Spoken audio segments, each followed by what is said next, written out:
Hi everyone. सो हम संजीव वर्मा की book कर रहे थे। फोर्थ चैप्टर हम आज स्टार्ट करेंगे। अगर आपको फोर्थ अच्छा लगता है तो मैं इसके आगे वाले भी बनाऊंगी, तो आप बताइएगा अगर आपको अच्छा लगता है तो कमेंट सेक्शन में। और सब ना कंफ्यूज होते हैं कि हम संजीव वर्मा लें या रमेश सिंह, तो ना आप संजीव वर्मा ले लीजिए, बिकॉज रमेश सिंह ना बहुत बल्कि हो जाती है। अगर आपके पास टाइम है तो आप रमेश सिंह पढ़ सकते हैं, पर अगर टाइम आपके पास कम है तो आप संजीव वर्मा पढ़ लीजिए, बिकॉज वैसे तो ये सारा कुछ कवर कर रही है इजीली, कम कम पेजेस में, और ये मतलब हाफ से भी कम होगी ये रमेश सिंह की, और ये सब कुछ कवर कर रही है। तो मेरे को नहीं लगता कि रमेश सिंह पढ़ने का फिर इतना वो कुछ है ना, क्योंकि इसमें जो है इकोनॉमी में ना कंसेप्ट समझना ज़्यादा इंपॉर्टेंट है। ऐसा नहीं है ना कि बस आप सब कुछ लर्न कर रहे हो, नहीं, आपको कंसेप्ट समझ आना चाहिए। तो इस बुक में कंसेप्ट बहुत अच्छे से समझाए गए हैं, आप ये बुक ले सकते हो। और ये काफ़ी अच्छी है क्योंकि ना संजीव वर्मा सर जो पवनीत सिंह सर है, ऑलरेडी इनके अपने इंस्टीट्यूट है, तो इन्होंने काफ़ी अच्छे से समझाया है। स्पेशली यूपीएससी और स्टेट सिविल सर्विसेज के लिए बुक बनी है ना। तो आप ये बुक ले सकते हैं, काफ़ी अच्छी बुक है। तो हम फोर्थ चैप्टर शुरू करते हैं इसका। ओके, सो इधर इसमें लिखा है कि obsession of $5 trillion economy to net zero based growth, है ना। देखते हैं कि कैसे, मतलब ये क्या मतलब है इस स्टेटमेंट का, और ये कैसे हुआ और क्यों हुआ, मतलब किस तरह से ये सब, इस स्टेटमेंट का मतलब ही नहीं समझ आएगा अभी। तो आपको जब चैप्टर पढ़ेंगे तभी आपको इस स्टेटमेंट का मतलब समझ आएगा। तो देखते हैं, contractions, recessions and depression. We often hear in the newspaper India's growth rate is slowing down, India's growth rate is rising, और India to have exceptionally high growth rate ahead.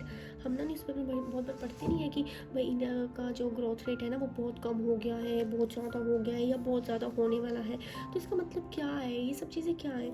The meaning of all these statements is related to the concept of output. इसका जो ये सारा कुछ है ना, ये output से रिलेटेड है। वो हम आगे पढ़ेंगे कैसे आउटपुट से रिलेटेड है। वो कह रहे हैं, व्हेन वी से the growth rate slows down the output rises but decreases over the previous year. हम कहते हैं कि आउटपुट जो है राइज हुई है, बट पहले वाले ईयर से जो है डिक्रीज है। अगर हम कहते हैं कि ग्रोथ रेट स्लो हुआ है, तो हम इसका मतलब है कि जो आउटपुट है ना पहले वाले ईयर से तो कम हुई है, बट वैसे वो राइज भी हुई है, ठीक है। If the output has decline during the same reference period, अगर आउटपुट जो है डिक्लाइन हो रही है सेम रेफरेंस पीरियड में, तो उसको हम कहेंगे कॉन्ट्रैक्शन। अगर वो कॉन्टिन्यूसली पीरियड में जो है कॉन्ट्रैक्ट हो जा रही है, जैसे 2 क्वार्टर्स में हो रही है, फॉर एग्जांपल 2 क्वार्टर्स हम 4 मंथ्स को ले लेते हैं ना, तो 2 क्वार्टर्स मतलब 8 मंथ्स टाइप हो गया, तो उसको हम कहेंगे रिसेशन। और अगर वो होती रहती है, कॉन्ट्रैक्ट होती ही रहती है, तो हम उसको क्या कहेंगे, डिप्रेशन। इसमें बस यही दिया इस पैराग्राफ में। इस पैराग्राफ को समझने के लिए आगे वाले पैराग्राफ समझने पड़ेंगे, तो वो आप आगे देखते रहिए। काफ़ी अच्छी बुक है, समझ आ जाएगा easily. All the best. So next is the obsession for growth rates. The growth rate always plays an essential role in the economy. An increased growth rate implies an increase in the output and an increase in the incomes of an economy. इसमें मतलब ये लिखा है कि जो growth rate है ना वो essential role play करता है इकोनॉमी में, है ना। An increased growth rate implies an increase in the output. अगर growth rate जो ज़्यादा होगा तो आउटपुट भी ज़्यादा होगी, ठीक है ना। अगर ग्रोथ रेट ज़्यादा होगा, अगर ग्रोथ रेट जो है इंक्रीज़ करेगा, तो हमारी आउटपुट भी इंक्रीज़ करेगी। ग्रोथ रेट इंक्रीज़ करने पे हमारी आउटपुट भी इंक्रीज़ करेगी। कैसे इंक्रीज़ करेगी आउटपुट ग्रोथ रेट के इंक्रीज़ करने पे। अब मान लो आपके पास, आपने कुछ प्रोडक्शन करी है ना, कुछ प्रोडक्शन करी, कुछ कंजम्पशंस करी, तो मतलब वो जो कंज्यूम हुआ टोटल, अब जितनी प्रोडक्शन करोगे उतना ज़्यादा कंज्यूम होगा। वो जो टोटल कंज्यूम हुआ, वो जो टोटल आउटपुट निकली, लाइक आपने 700 रुपीज़ की प्रोडक्शन करी और आपने उसको जो है 800 रुपीज़ में सेल कर दिया, तो आपके आउटपुट क्या हुई आपकी, ये टोटल आउटपुट हुई ना। मान लो आपने एक फैक्ट्री लगाई, आपने उसमें से कुछ पार्ट जो है लेबर की इनकम दे दिया, कुछ आपने जो है मशीन्स खरीदने में लगा दी, और कुछ आपको जो है प्रॉफिट हुआ। तो वो तीनों चीज़ें आपकी जो है टोटल होंगी, और वो तीनों चीज़ें जो है टोटल क्या होंगी, वो टोटल तीनों चीज़ों का टोटल क्या होगा, एक आउटपुट होगा। तो आउटपुट के इंक्रीज़ करने पे जो है ग्रोथ रेट भी इंक्रीज़ होगा। मतलब ग्रोथ रेट के इंक्रीज़ करने पे क्या हो रहा है, आउटपुट इंक्रीज़ हो रही है। अगर आप ग्रोथ रेट इंक्रीज़ कर रहे हो उन चीज़ों का, आप प्रोडक्शन में ज़्यादा पैसे खर्च कर रहे हो, लेबर को ज़्यादा पैसे दे रहे हो, उनको ग्रोथ रेट ज़्यादा दे रहे हो, तो आपकी आउटपुट ऑब्वियसली इंक्रीज़ करेगी, और उससे क्या होगा, इनकम भी इंक्रीज़ होगी। इकोनॉमी की क्या होगा, इनकम भी इंक्रीज़ होगी, ठीक है। There is a circular motion that sets in with increase growth rate. तो वो कह रहे हैं कि एक सर्कुलर मोशन है कि अगर मतलब आप आउटपुट इंक्रीज़ कर रहे हो तो आपकी ग्रोथ रेट इंक्रीज़ हो रही है, अगर आप ग्रोथ रेट इंक्रीज़ कर रहे हो तो आउटपुट इंक्रीज़ हो रही है, और इन सब के इंक्रीज़ के कारण आपकी इनकम भी तो इंक्रीज़ हो रही है, आपको उतना प्रॉफिट भी तो हो रहा है है ना। जैसे आपने मान लो 3 चीज़ों में पैसे खर्च करे, आपने लेबर को दे दिए, कुछ आपने जो है मशीन वगैरह लेने में कर दिए, और कुछ मान लो आपको प्रॉफिट हुआ। अब अगर मान लो आप इन लेबर को और मशीन, अच्छी खासी मशीन लेते हो, आपकी वो जल्दी ख़राब नहीं होती, तो आपकी उससे आउटपुट इंक्रीज़ होगी, तो आपको अच्छा प्रॉफिट होगा। अब अच्छा प्रॉफिट होगा मतलब क्या होगा, आप ज़्यादा पैसे, आप इनकम बढ़ा सकोगे अपने लेबर की, अपनी मशीन्स अच्छी ले सकोगे, तो वो चीज़ क्या कर रही है, इनकम इंक्रीज़ कर रही है, आपको भी प्रॉफिट ज़्यादा हो रहा है उस चीज़ से। ठीक है, there is a circular motion that sets in with increased growth rate. तो मतलब क्या है, एक सर्कुलर मोशन है, क्या है ये, सर्कुलर मोशन है that sets in with increased growth rate. How, वो कह रही कैसे, ये हो कैसे रहा है, अभी समझाया तो है बट इसको दोबारा देख लेते हैं कैसे हो रहा है, किस किस तरह से हो रहा है। एक तो ग्रोथ रेट इंक्रीज, अगर ग्रोथ रेट क्या कर रहा है, इंक्रीज कर रहा है, there is an increase in output, मतलब इंक्रीज हो रही है output. If the production increases, अगर प्रोडक्शन इंक्रीज कर रही है, it will do so only if there is an increase in the demand. अब प्रोडक्शन के इंक्रीज होने पे, मतलब मान लो आपके पास डिमांड आ रही है किसी चीज़ की, वो कह रहे हैं कि डिमांड के इंक्रीज़ करने पे तो प्रोडक्शन इंक्रीज़ कर रही है। अब डिमांड नहीं होगी किसी चीज़ की, आपको एक पेन लेना है, मान लो आपको वो पेन पसंद ही नहीं है, मान लो कोई एक कंपनी का पेन आया, आपने उसको रिजेक्ट कर दिया, ये भाई ये तो बहुत बेकार चलता है, तो आपने उसकी डिमांड ही ख़त्म कर दी भाई। अब बटरफ्लाई आज के टाइम पे कितना ज़्यादा चल रहा है, मैं कोई इसकी वो नहीं कर रही हूँ एडवर्टाइजमेंट, बट ये आज के टाइम पे कितना ज़्यादा चल रहा है। तो मतलब ये चीज़ बता रहा है कि अगर आपकी क्या डिमांड इंक्रीज़ हो रही है उस चीज़ की, तो प्रोडक्शन ऑटोमेटिकली इंक्रीज़ कर रही है। अगर आपकी डिमांड ही नहीं होगी तो फैक्ट्री तो बंद हो जाएगी भाई, है ना। या तो उनको अपने प्राइसेस कम करने पड़ेंगे, या फिर उनको कुछ और नए प्रोडक्ट्स लाने पड़ेंगे अपनी फैक्ट्री को रन करने के लिए। तो ये चीज़ है कि if the production increases, it will do so if there is increase in the demand, है समझ। So an increase in output means, increase demand and purchasing power. अब अगर आउटपुट इंक्रीज़ करेगी आपकी, मतलब आपकी इनकम इंक्रीज़ करेगी, अगर इसका हमने सर्कुलर मोशन देखा ना कि आउटपुट के इंक्रीज़ होने पे इनकम भी इंक्रीज़ करेगी हमारी।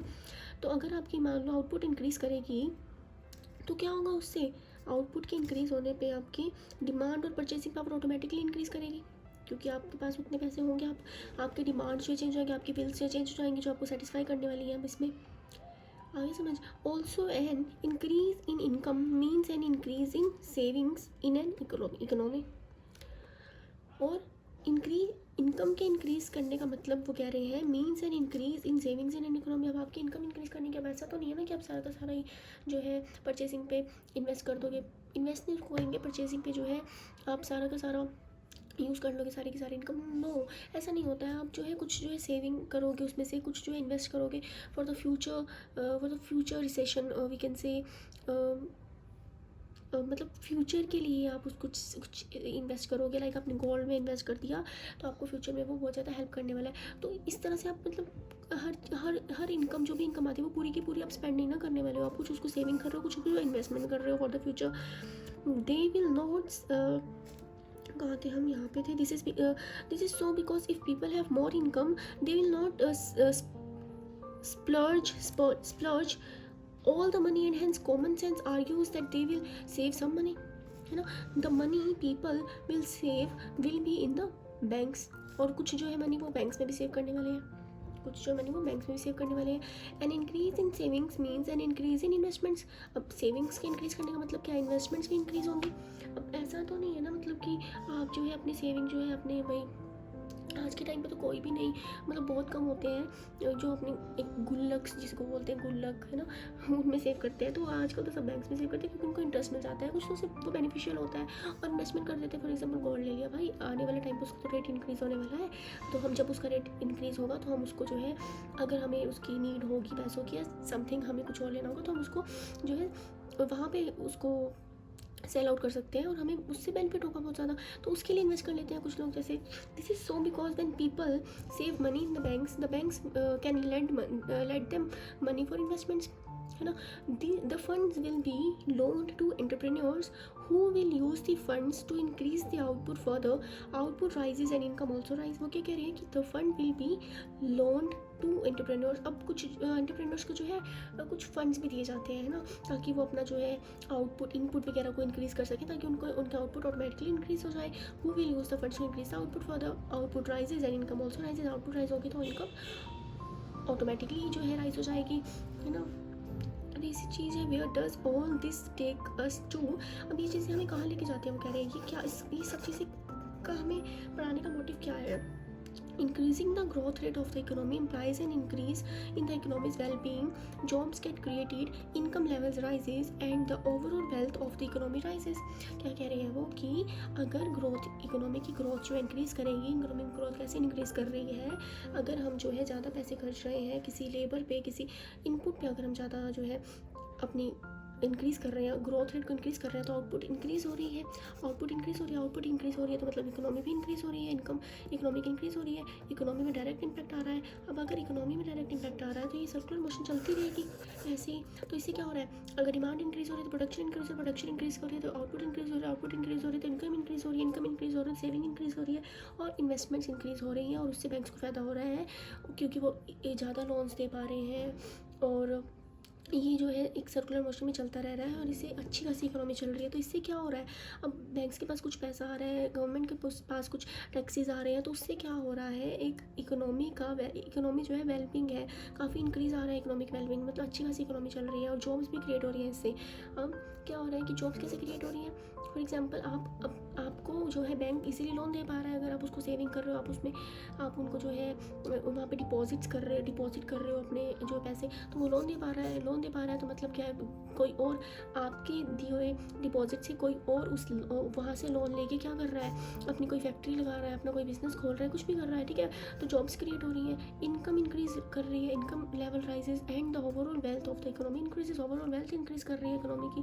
That is why every economy is obsessed with increasing growth rates. तो ये जो है पूरी इकोनॉमी ऐसे ऑब्सेस्ड है इंक्रीजिंग ग्रोथ रेट से, मतलब अगर ग्रोथ रेट इंक्रीज कर रहा है तो क्या हो रहा है, आउटपुट इंक्रीज हो रही है, तो इनकम इंक्रीज हो रही है, तो सेविंग इंक्रीज हो रही है, तो इन्वेस्टमेंट इंक्रीज हो रही है, और कैसे रहा है सारा का सारा, डिमांड के इंक्रीज होने से डिमांड इंक्रीज हो रही है, तो प्रोडक्शन इंक्रीज हो रही है, तो आउटपुट इंक्रीज हो रही है, तो क्या हो रहा है, सेविंग्स इन्वेस्टमेंट्स इंक्रीज हो रही है। तो ये एक सर्कुलर मोशन है, और इससे इकोनॉमी वेलबिंग है, इकोनॉमी की वेलबिंग भी इंक्रीज हो रही है, और अच्छी खासी इंक्रीज हो रही है ग्रोथ रेट इकोनॉमी की। ये चीज़ है इसमें सारी।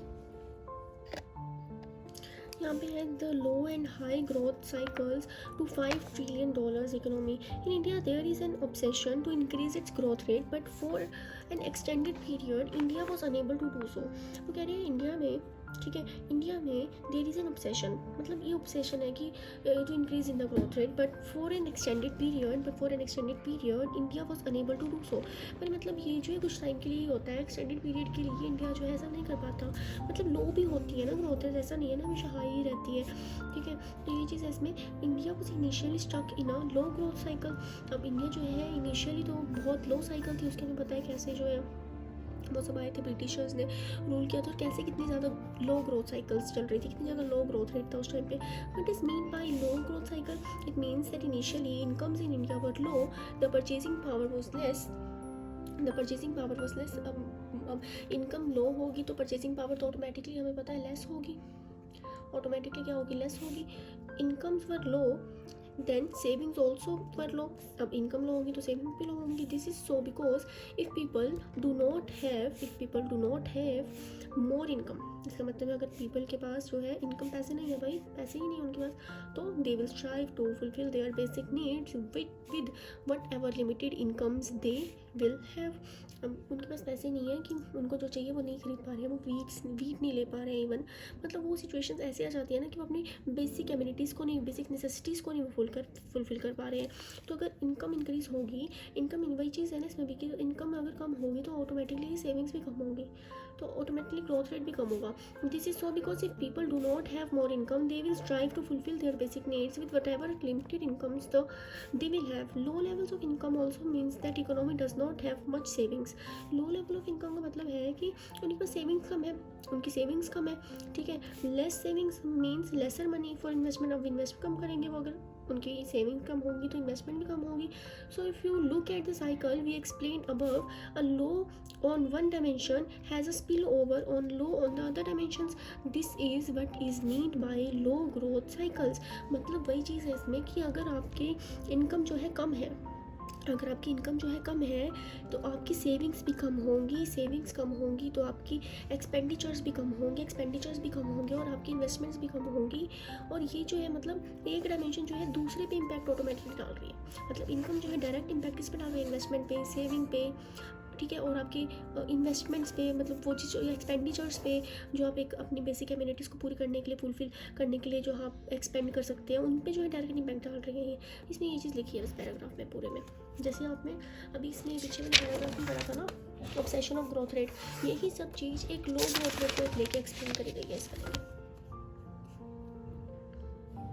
The Hindu rate of growth to high growth rate. अब ये लो था, अभी हाई के बारे में देखते हैं। कुछ हिंदू ग्रोथ रेट समथिंग दिया हुआ है, पता नहीं क्या चीज़ है, अरे कंफ्यूज हो गए हम तो, ये पढ़ के लाइन क्या है, चलो देखते हैं। An Indian economist Raj Krishna coin a term called Hindu rate of growth. एक इंडियन इकोनॉमिस्ट थे जिनका नाम था राज कृष्णा, उन्होंने एक टर्म बताई थी, उन्होंने उसको कहा था कि ये जो है हिंदू रेट ऑफ ग्रोथ है, ठीक है। उन्होंने एक टर्म निकाली थी हिंदू रेट ऑफ ग्रोथ। ये क्या चीज़ है? और growth rate of 3.5% that India always witness during this period. Next है the Hindu rate of growth to high growth rate. And Indian economist Raj Krishna coin a term called Hindu rate of growth. यानी क्या है Hindu rate of growth to high growth rate? मतलब यहाँ पे तो हमने simple लो growth rate पढ़ लिया था कि ऐसे होने से ये ऐसे हो रहा था, इसलिए लो ग्रोथ रेट हो रही थी। बट ये हिंदू रेट ऑफ ग्रोथ क्या है? तो हिंदू रेट ऑफ ग्रोथ ना राज कृष्णा इंडियन इकोनॉमिस्ट ने वो वाले टाइम को कहा है जब इंडिया की जो ग्रोथ रेट है वो ओनली 3.5% थी, मतलब बहुत कम रह रही थी उस टाइम पे। उस वाले टाइम को कहा इन्होंने हिंदू रेट ऑफ ग्रोथ। तो वो कह रहे हैं कि जो ये लो ग्रोथ रेट है ना, ये सिर्फ लो इनकम के कारण नहीं है, ये सिर्फ लो इनकम के कारण नहीं है। Low incomes are not responsible for low growth rates. ये जो है low income, increase in population और high unemployment, regional imbalance in development, इन सब चीज़ों के कारण भी है। Lack of resources, absence of technology, अगर हमारे पास टेक्नोलॉजी अच्छी नहीं है, इंफ्रास्ट्रक्चर अच्छा नहीं है, रीजनल इम्बैलेंसेज है, अनएम्प्लॉयमेंट बहुत ज़्यादा है, पॉपुलेशन इंक्रीज़ हो रही है, अब रिसोर्सेज बहुत कम हो गए हैं, प्रोडक्शन कम हो गई है, कंजम्पशन ज़्यादा हो गई है, तो ऑटोमेटिकली क्या हो रहा है, ग्रोथ रेट लो हो रहा है। इन सब चीज़ों को भी क्या कर रहा है, इन्फ्लुएंस कर रहा है। ये ग्रोथ रेट डायरेक्टली इन्फ्लुएंस कर रहा है इन सब चीज़ों को, या फिर ये सब चीज़ें इन्फ्लुएंस कर रहे हैं लो ग्रोथ रेट को, ठीक है। However since the 1990s the growth rate has started rising. अब जब ब्रिटिशर्स ने हमारे इंडिया में थोड़ा सा ही टेक्नोलॉजी का इन्फ्लो करना शुरू कर दिया, तो क्या है, थोड़ा सा ग्रोथ रेट जो है बढ़ने लगा। जब वो चले गए भाई ये सब करके, तो हमारा जो है ग्रोथ रेट बढ़ने लगा। तो ये ब्रिटिशर्स वाली सारी बातें आप पता कहाँ से कर सकते हैं, ये बुक है, पता ही होगा आपको, है ना, क्लास 11 की बुक है, काफ़ी अच्छी बुक है, आप इसमें से पढ़ लीजिए। सबसे पहले तो ये वाली बुक पढ़ना है भाई, बहुत अच्छी बुक है, उसके बाद जाना समझिए पे तो चलो। However, since the 1990s, the growth rate has started rising. There has been an inflow of technology and rapid thrust on creating infrastructure. Infrastructure अब अच्छा खासा बन गया, तो growth rate जो थोड़ा इंक्रीज करना शुरू कर दी. There has been a rise in foreign investments to India that have helped us explore the untapped resources. वो कह रही है कि अब थोड़ा बहुत इंक्रीज आना शुरू हो गया फॉरेन इन्वेस्टमेंट में भी इंडिया में, और जो है इससे क्या हो रहा है, रिसोर्सेज भी हमारे अच्छे खासे हो रहे हैं। This led to more employment भी अच्छी हो रही है और इनकम जनरेशन भी हो रही थी। With more incomes the demand for goods and services बेगन to rise.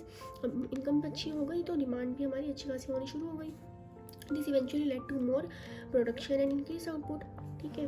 The increase output cause an increase in savings. Increase है आउटपुट के इंक्रीज होने में सेविंग भी इंक्रीज हो रही है, thereby leaving more money for investments, ठीक है। Thereby leaving more money for investment, मतलब क्या वही चीज़ है, वही हमने ग्रोथ में जो पढ़ा था कि इनकम इंक्रीज हो रही है तो डिमांड इंक्रीज हो रही है, डिमांड इंक्रीज हो रही है तो आउटपुट इंक्रीज हो रही है, आउटपुट इंक्रीज हो रही है तो सेविंग इंक्रीज हो रही है और इन्वेस्टमेंट्स भी इंक्रीज हो रही है, दस propelling India's growth rate and placing it in high growth rate cycle and making India a fast growing economy. India today aspires to become a $5 trillion economy in the future. Despite the higher growth rate in the last 2 decades, it is often argued that the growth rate not yielded any tangible benefits to the Indian economy. What are these tangible benefits? These tangible benefits are called development. What is development?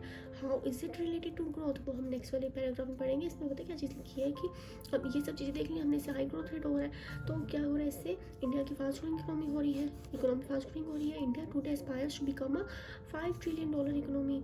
मतलब वो कहता है कि अब India जो आने वाले time में $5 trillion इकोनॉमी बन जाएगा अगर ऐसे चलता रहा, अच्छी खासी एम्प्लॉयमेंट होती रही, अच्छी खासी रिसोर्सेज होते रहे, अच्छी खासी प्रोडक्शन होती रही तो, ठीक है. Despite the higher growth rate in the last 2 decades, it is often argued that the growth rate has yielded any tangible benefits to the Indian economy, मतलब उससे डेवलपमेंट अच्छी खासी हो सकती है। ग्रोथ रेट के इंक्रीज होने से हम डेवलपमेंट पे भी अपना अच्छा खासा फोकस दे सकते हैं। ग्रोथ और डेवलपमेंट हमें पता है डिफरेंट चीज़ें होती हैं। ग्रोथ तो होता है कि बस चलो हमारा GDP पे क्या इंक्रीज़ कर रहा है, बट डेवलपमेंट जो है ओवरऑल ग्रोथ देखी जाती है। ओवरऑल ग्रोथ मतलब उसमें हमारा जो है जैसे इलिटरेसी लेवल, पॉवर्टी, एम्प्लॉयमेंट, ये सब चीज़ें भी देखी जाती हैं, ठीक है। तो इससे डेवलपमेंट भी इंक्रीज़ होगी। ये डेवलपमेंट के बारे में जो है नेक्स्ट पैराग्राफ में दिया वो देखते हैं। Why does development matters? Development क्यों मैटर करती है वो कह रहे हैं। In the preceding sections we have analyzed why countries including India have a obsession with growth, है ना। However, growth is just an arithmetic number which focuses on increasing only the output and in quantitative figure। मतलब ये तो है income वगैरह के increase वगैरह देखता है, अरिथमेटिक नंबर देखता है, एक जो है फोकस करता है एक अरिथमेटिक नंबर पे, क्वांटिटेटिव फिगर पे। बट डेवलपमेंट जो है क्वालिटेटिव है, development is qualitative and does not focus only on increasing the output but strive to ensure that output and its associated benefits reach every stratum of society। मतलब कि अब ठीक है हमारी जो है ग्रोथ रेट इंक्रीज़ हो रही है, इनकम इंक्रीज़ हो रही है, तो पर ये जो डेवलपमेंट है ना, ये सब चीज़ें ग्रोथ देखता है, ये चीज़ें ग्रोथ में आती हैं। पर जो डेवलपमेंट है वो सब कुछ चीज़ें देखता है कि ये जो बेनिफिट्स मिल रहे हैं इंडिया को, ये क्या सारे पीपल को मिल रहे हैं, ये क्या सबके पास जा रहे हैं, every stratum of society. How I am so sorry, how क्या कैसे हो रहा है ये सब, ठीक है। तो देखते हैं how see an increase in output. See an increase in output means an increase in income. Output के इंक्रीज होने से क्या हो रहा है, इनकम इंक्रीज हो रही है, इनकम इंक्रीज हो रही है, ठीक है। And this is an assertion that we have seen earlier. ये सब जो हमने देख ली ना कि भाई आउटपुट के इंक्रीज होने से इनकम कैसे इंक्रीज हो रही है। While growth will focus only on increasing the output, while growth will focus only on increasing in output and income. Growth के मतलब ग्रोथ जो फोकस करे सिर्फ आउटपुट और इनकम पे। The development will strive to ensure that incomes reach the bottom most stratum of society और through equitable distribution. वो कह रहे हैं कि ग्रोथ तो बस ये चीज़ें देख रही है ना कि आउटपुट इंक्रीज होने से जो है इनकम इंक्रीज हो रही है, आउटपुट और इनकम को देख रही है। पर जो डेवलपमेंट है वो देख रही है कि क्या एक सबसे पुअर पीपल तक ये जो है जो एक बेनिफिट है ये पहुंच रहा है या नहीं, bottom most stratum of society और through equitable distribution. Development will ensure that an increase in output leads to an increase in income and an increase in income benefits every member of the society. The growth and development terms were fused by a theory called the trickle down theory। जो ये growth और development है ना, इन दोनों को एक साथ जो है हम बोल देते हैं कि ट्रिकल डाउन थ्योरी है। क्या है trickle down theory?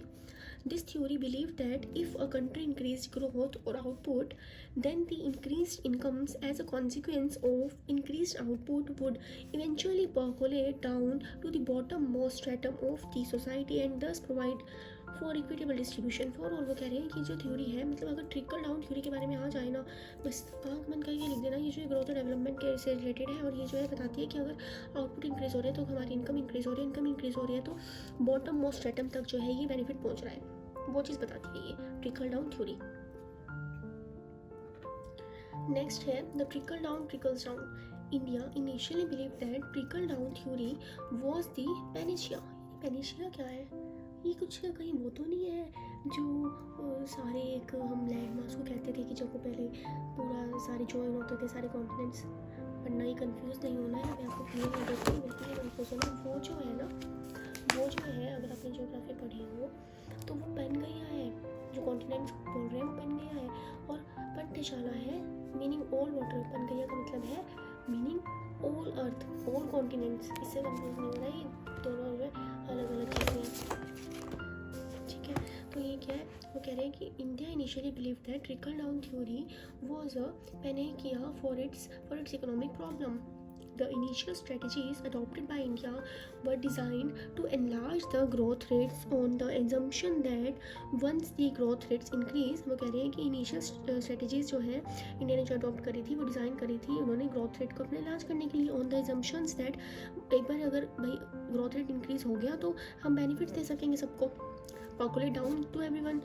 India was also believed that people's income would rise once the benefit fell and their well-being improved। Income जो इंक्रीज होगी अगर जो है एक बार बेनिफिट मिल जाएगी सबको, और वेलबींग भी इम्प्रूव होगी, but that did not happen. पर ऐसा हुआ नहीं था एक्चुअल में, and people's income and wellbeing were not dented, वो उतनी अच्छे से नहीं हुई थी जितना सोचा था। तो देखते हैं ऐसा कैसे हुआ था, क्यों फेल हुआ था, why did trickle down fail in India, why did the assumption fail, it failed because in India there is a structural problem, it failed because there is a structural problem in India. This implies that our economic structure is faulty, which led to the failure of the trickle down theory. ये imply करता है कि जो हमारा economic structure जो मतलब ये बनाया गया था एक प्लान, ये जो है फॉल्टी था, ये जो है करेक्ट नहीं था। अब हमने पढ़ा था, हमने एक लाइन पढ़ी थी कि जो एक फॉल्टी प्लान है ना, वो फॉल्टी जो एक फॉल्टी प्लानिंग है उसको हम उसकी बेटर इम्प्लीमेंटेशन से कभी भी ठीक नहीं कर सकते, बेटर इम्प्लीमेंटेशन से कभी भी ठीक नहीं कर सकते। पर हम एक गुड प्लान को फिर भी थोड़ी बहुत अगर हमारी इम्प्लीमेंटेशन में थोड़ी बहुत कमी आ जाए तो हम उसको फिर भी गुड प्लान को हम अच्छे से इम्प्लीमेंट कर सकते हैं, ठीक है। Which led to the failure of the trickle down theory. But is the structural issue, क्या स्ट्रक्चरल इशू था वो कह रहे हैं, the biggest issue is that a large part of the population depends on agriculture. Biggest issue ये था कि जो लार्ज पार्ट थी ना पॉपुलेशन की, वो एग्रीकल्चर पे डिपेंडेंट थे उस टाइम पे, कहाँ डिपेंडेंट थे एग्रीकल्चर पे एम्प्लॉयमेंट के लिए। While the sector has the least contribution to the GDP, पर इस सेक्टर का जो है जीडीपी में ज़्यादा कंट्रीब्यूशन था नहीं, तो इसलिए क्या हो रहा था कि जो स्ट्रक्चर जो था ना, इकोनॉमिक स्ट्रक्चर जो था वो फॉल्टी था, ठीक है ना, जिससे जो है ट्रिकल डाउन थ्योरी जो है फेल हो गई थी, जिससे जो हमारी ट्रिकल डाउन थ्योरी है जो फेल हो रही थी। Also the service sector contributes to a significant chunk of the India's economic growth कह रहे हैं कि while the sector has the least contribution to the GDP, also the service sector, जो सर्विस सेक्टर था जो कंट्रीब्यूट कर रहा था significant chunk of the India's economic growth में in terms of GDP, but has a relatively less population. पर जो service sector में लोग थे, पॉपुलेशन थी, वो बहुत कम थी जो कि जीडीपी में कंट्रीब्यूट कर रही थी। Dependent upon the same, the missing link of the Indian economy is the manufacturing sector, और मैन्युफैक्चरिंग सेक्टर में ज़्यादा ग्रोथ थी नहीं, मैन्युफैक्चरिंग सेक्टर बहुत कम था, क्योंकि ब्रिटिशर्स ने क्या किया था भाई, वो जाके वहीं पे जाके अपना जो मैन्युफैक्चर करते थे, यहाँ के महंगे में बेचते थे, तो इससे जो इकोनॉमी बहुत ज़्यादा इफेक्ट हुई थी। The manufacturing sector is essential because the labour from agriculture is to be absorbed in this sector. कह रहे मैन्युफैक्चरिंग सेक्टर जो है बहुत एसेंशियल है, क्योंकि जो हम लेबर थी ना एग्रीकल्चर सेक्टर से, उसको हम यहाँ पे एब्जॉर्ब कर सकते थे, क्योंकि हमने देखा है कि डिस्गाइज्ड वो थी बहुत ज़्यादा एम्प्लॉयमेंट, क्या थी, डिस्गाइज एम्प्लॉयमेंट थी, सीजनल एम्प्लॉयमेंट थी। तो जो डिस्गाइज एम्प्लॉयमेंट थी ना, उसको हम यहाँ पे शिफ्ट कर सकते थे, कहाँ पे, मैन्युफैक्चरिंग सेक्टर में, ठीक है। डिस्गाइज एम्प्लॉयमेंट होती है कि मान लो अगर आपने एक लैंड ले रखा है, आप वहाँ पे खेती कर रहे हो, आपने एक लैंड लिया, आप वहाँ पे कल्टीवेशन कर रहे हो, तो वहाँ पे मान लो 2 जने बहुत हैं कि वो अच्छी खासी जो है प्रोडक्शन कर अच्छी खासी जो है, हाँ वी कैन से प्रोडक्शन कर सकते हैं, अच्छी खासी जो कल्टीवेशन कर सकते हैं। बट क्या हो रहा था कि वहाँ पे 4-5 लोग लगे हुए थे फैमिली के, जो कि ज़रूरत ही नहीं थी। मतलब अगर दो जने भी कर रहे हैं तो 4 जने वही उतना ही कर रहे हैं, तो वो डिस्गाइज थी एकदम से, तो उसको हम यहाँ पे शिफ्ट कर सकते थे। The sector also provides the processing of raw material into finish product. Sector ये क्या करेगा, रॉ मटेरियल फिनिश प्रोडक्ट में कन्वर्ट करेगा। This missing link is the manufacturing sector in India excessive dependence on the service sector for growth and heavy population dependence upon agriculture has created a structural flaw in the economy that has failed the assumption of trickle down theory। आगे समझ के कैसे trickle down theory fail हुई थी। तो हमने अभी तक क्या किया, इसमें क्या क्या करा देखते हैं। सबसे पहले तो हमने पढ़ा कॉन्ट्रैक्शन, रिसेशन और डिप्रेशन का, ठीक है, कि मतलब जो एक शॉर्ट टाइम पीरियड के लिए हो रही है उसको हम कॉन्ट्रैक्शन कहने हैं, रिसेशन कहने हैं क्वार्टरली हो रही है, जो डिप्रेशन कहने हैं जो एक एक्सटेंडेड टाइम पीरियड के लिए हो रही है। फिर हमने ग्रोथ रेट पढ़ा कि कैसे आउटपुट के, इनकम के, सेविंग्स, इन्वेस्टमेंट सारी कैसे लिंक्ड है आपस में, ठीक है। उसके बाद हमने पढ़ा कि लो ग्रोथ रेट कैसे हो रहा है। फिर हमने पढ़ा हाई ग्रोथ रेट कैसे होगा, कैसे हम मतलब ये चीज़ें कर सकते हैं, कैसे हम कुछ वे फॉरवर्ड्स कर सकते हैं। क्या वे फॉरवर्ड्स हैं हाई ग्रोथ रेट को इंक्रीज़ करने के लिए, मतलब ग्रोथ रेट को इंक्रीज़ करने के लिए। डेवलपमेंट कैसे मैटर करती है, ग्रोथ और डेवलपमेंट कैसे एक दूसरे से अलग है। ट्रिकल डाउन थ्योरी क्या है, ट्रिकल डाउन थ्योरी फेल कैसे हुई, कैसे उसमें डाउनफॉल आया, कैसे वो फेल हुई, कैसे उसको हम ठीक कर सकते हैं, ये चीज़ें हमने पढ़ी। अब हम इसमें ही पढ़ेंगे कि कैसे हम अचीव कर सकते हैं $5 ड्रीम को, जो हमने देखा था ना कि हाँ इंडिया की जो है हाई ग्रोथ रेट हाई होने लगी है, वो हो सकता है कि $5 ट्रिलियन ड्रीम पूरा कर सके। तो वो कैसे कर सकते हैं, वो सब चीज़ें देखेंगे हम नेक्स्ट वाले में 4.7 में। नेक्स्ट है how to achieve the $5 trillion dream. हमने पढ़ा ना कि कैसे ग्रोथ रेट के इंक्रीज करने से इंडिया जो है अचीव कर सकती है $5 ट्रिलियन ड्रीम। तो ये कैसे करेगी देखते हैं। The maturity of the service sector was due to the surge in the need for value added services by advanced economies. The advanced economies also tried to take advantage of the low cost skills of Indians and the larger younger population skilled in the service sector. वो कह रहे हैं कि ना अब जो service sector में maturity आ रही है, ठीक है, वो सर्विस सेक्टर में मेच्योरिटी आ रही है, वो कैसे आ रही है कि अगर हम उसमें थोड़ा बहुत वैल्यू ऐड कर रहे हैं, सर्विसेज में कुछ वैल्यूज ऐड कर रहे हैं, लाइक हम उसको थोड़ा प्रोमोट कर रहे हैं, that service sector should promoted to increase the economy of the country, wellbeing of the country, for economic wellbeing of the country. तो जो अब एडवांस इकोनॉमीज़ है ना वो ट्राई कर रही है एडवांटेज लेने की लो कॉस्ट स्किल से। कहाँ से? लो cost skills of the Indians है। मतलब अगर उनकी स्किल्स जो है बहुत कम है, किसी पीपल की स्किल्स बहुत कम है, पर वो सर्विस सेक्टर में जो है वर्क कर सकते हैं, बिकॉज उसको वहाँ पे क्या करनी है, सर्विस ही तो प्रोवाइड करनी है। फॉर एग्जाम्पल आजकल स्विगी वगैरह चलता है, इनको इतनी स्किल्स नहीं होती, उनके पास लिमिटेड स्किल्स होती है, तो वो वर्क कर सकते हैं इस सेक्टर में ना। ऐसा नहीं है कि बिल्कुल भी स्किल ना हो तो वो वर्क कर सकते हैं, थोड़ी बहुत स्किल को प्रोवाइड कर देते हैं और वो इसमें वर्क कर सकते हैं। उसका एडवांटेज ले रही है आजकल जो इकोनॉमी है। अब जैसे मैन्युफैक्चरिंग सेक्टर है, मैन्युफैक्चरिंग सेक्टर में तो स्किल्स की बहुत ज़्यादा इंपॉर्टेंस है, स्किल्स जो है काफ़ी ज़्यादा इंपॉर्टेंट रोल प्ले करती है। तो यही चीज़ है इसमें कि the advance economies also try to take advantage of the lower cost skills of the Indians and the large younger population skilled in the service sector। तो इसीलिए अब large younger population जो है skilled हो रही है सर्विस सेक्टर में। However, the dependence of the massive chunk of the population on agriculture needs to be resolved। अब जो इतने ज़्यादा वही लगे हुए थे एग्रीकल्चर सेक्टर में, इतनी नीड ही नहीं थी, डिस्गाइज पॉपुलेशन जो थी, अब उसको भी थोड़ा थोड़ा हम जो है क्या कर रहे हैं, शिफ्ट कर रहे हैं सर्विस सेक्टर की तरफ। India resides in villages and has been dictum promoted for a long time. अब जो विलेजेस में लगे हुए थे लोग एग्रीकल्चर सेक्टर में, उसको हम थोड़ा थोड़ा क्या कर रहे हैं, प्रमोट कर रहे हैं towards the service sector, towards manufacturing sector. मतलब हर सेक्टर में जो इक्वली कंट्रीब्यूशन जरूरी है इकोनॉमी को डेवलप करने के लिए, ठीक है। 5 ट्रिलियन, ये जो $5 ट्रिलियन ड्रीम है ना, इसको पूरा करने के लिए। तो देखते हैं आगे। To ensure that villages receive adequate opportunities to propel India's growth to a $5 trillion economy, the government must build an infrastructure of rail and roads around villages। अब क्या हो रहा है कि हम एग्रीकल्चर सेक्टर तो हमारा ग्रो कर रहा था अच्छा खासा, पर हमारे पास फैसिलिटीज़ ही नहीं थी, इंफ्रास्ट्रक्चर ही नहीं था कि हम वो जो है एक्सपोर्ट कर सकें, हम उसको इधर से उधर डिस्ट्रीब्यूट कर सकें। तो उसको भी इंक्रीज़ करने की बहुत ज़्यादा ज़रूरत थी। Infrastructure of rail and roads around villages है ना, विलेजेस के around. This infrastructure will act as a magnet for the manufacturing class to come and establish factories with the infrastructure and labor already available. The manufacturing plant will create opportunities for villagers away from agriculture and new jobs। अब वो क्या करेंगे, अब उनको जो है दिखेगा कि हाँ हम ऐसे जो है मैन्युफैक्चरिंग सेक्टर में भी वर्क कर सकते हैं, तो वो अपने आप ही मूव करेंगे, वहाँ से माइग्रेट करेंगे और न्यू जॉब्स के लिए जाएंगे मैन्युफैक्चरिंग सेक्टर में, सर्विस सेक्टर में। तो इससे जो है हम अचीव कर सकते हैं किसको, $5 ट्रिलियन इकोनॉमी को। सबका साथ सबका विकास सबका विश्वास पैराडिग्म।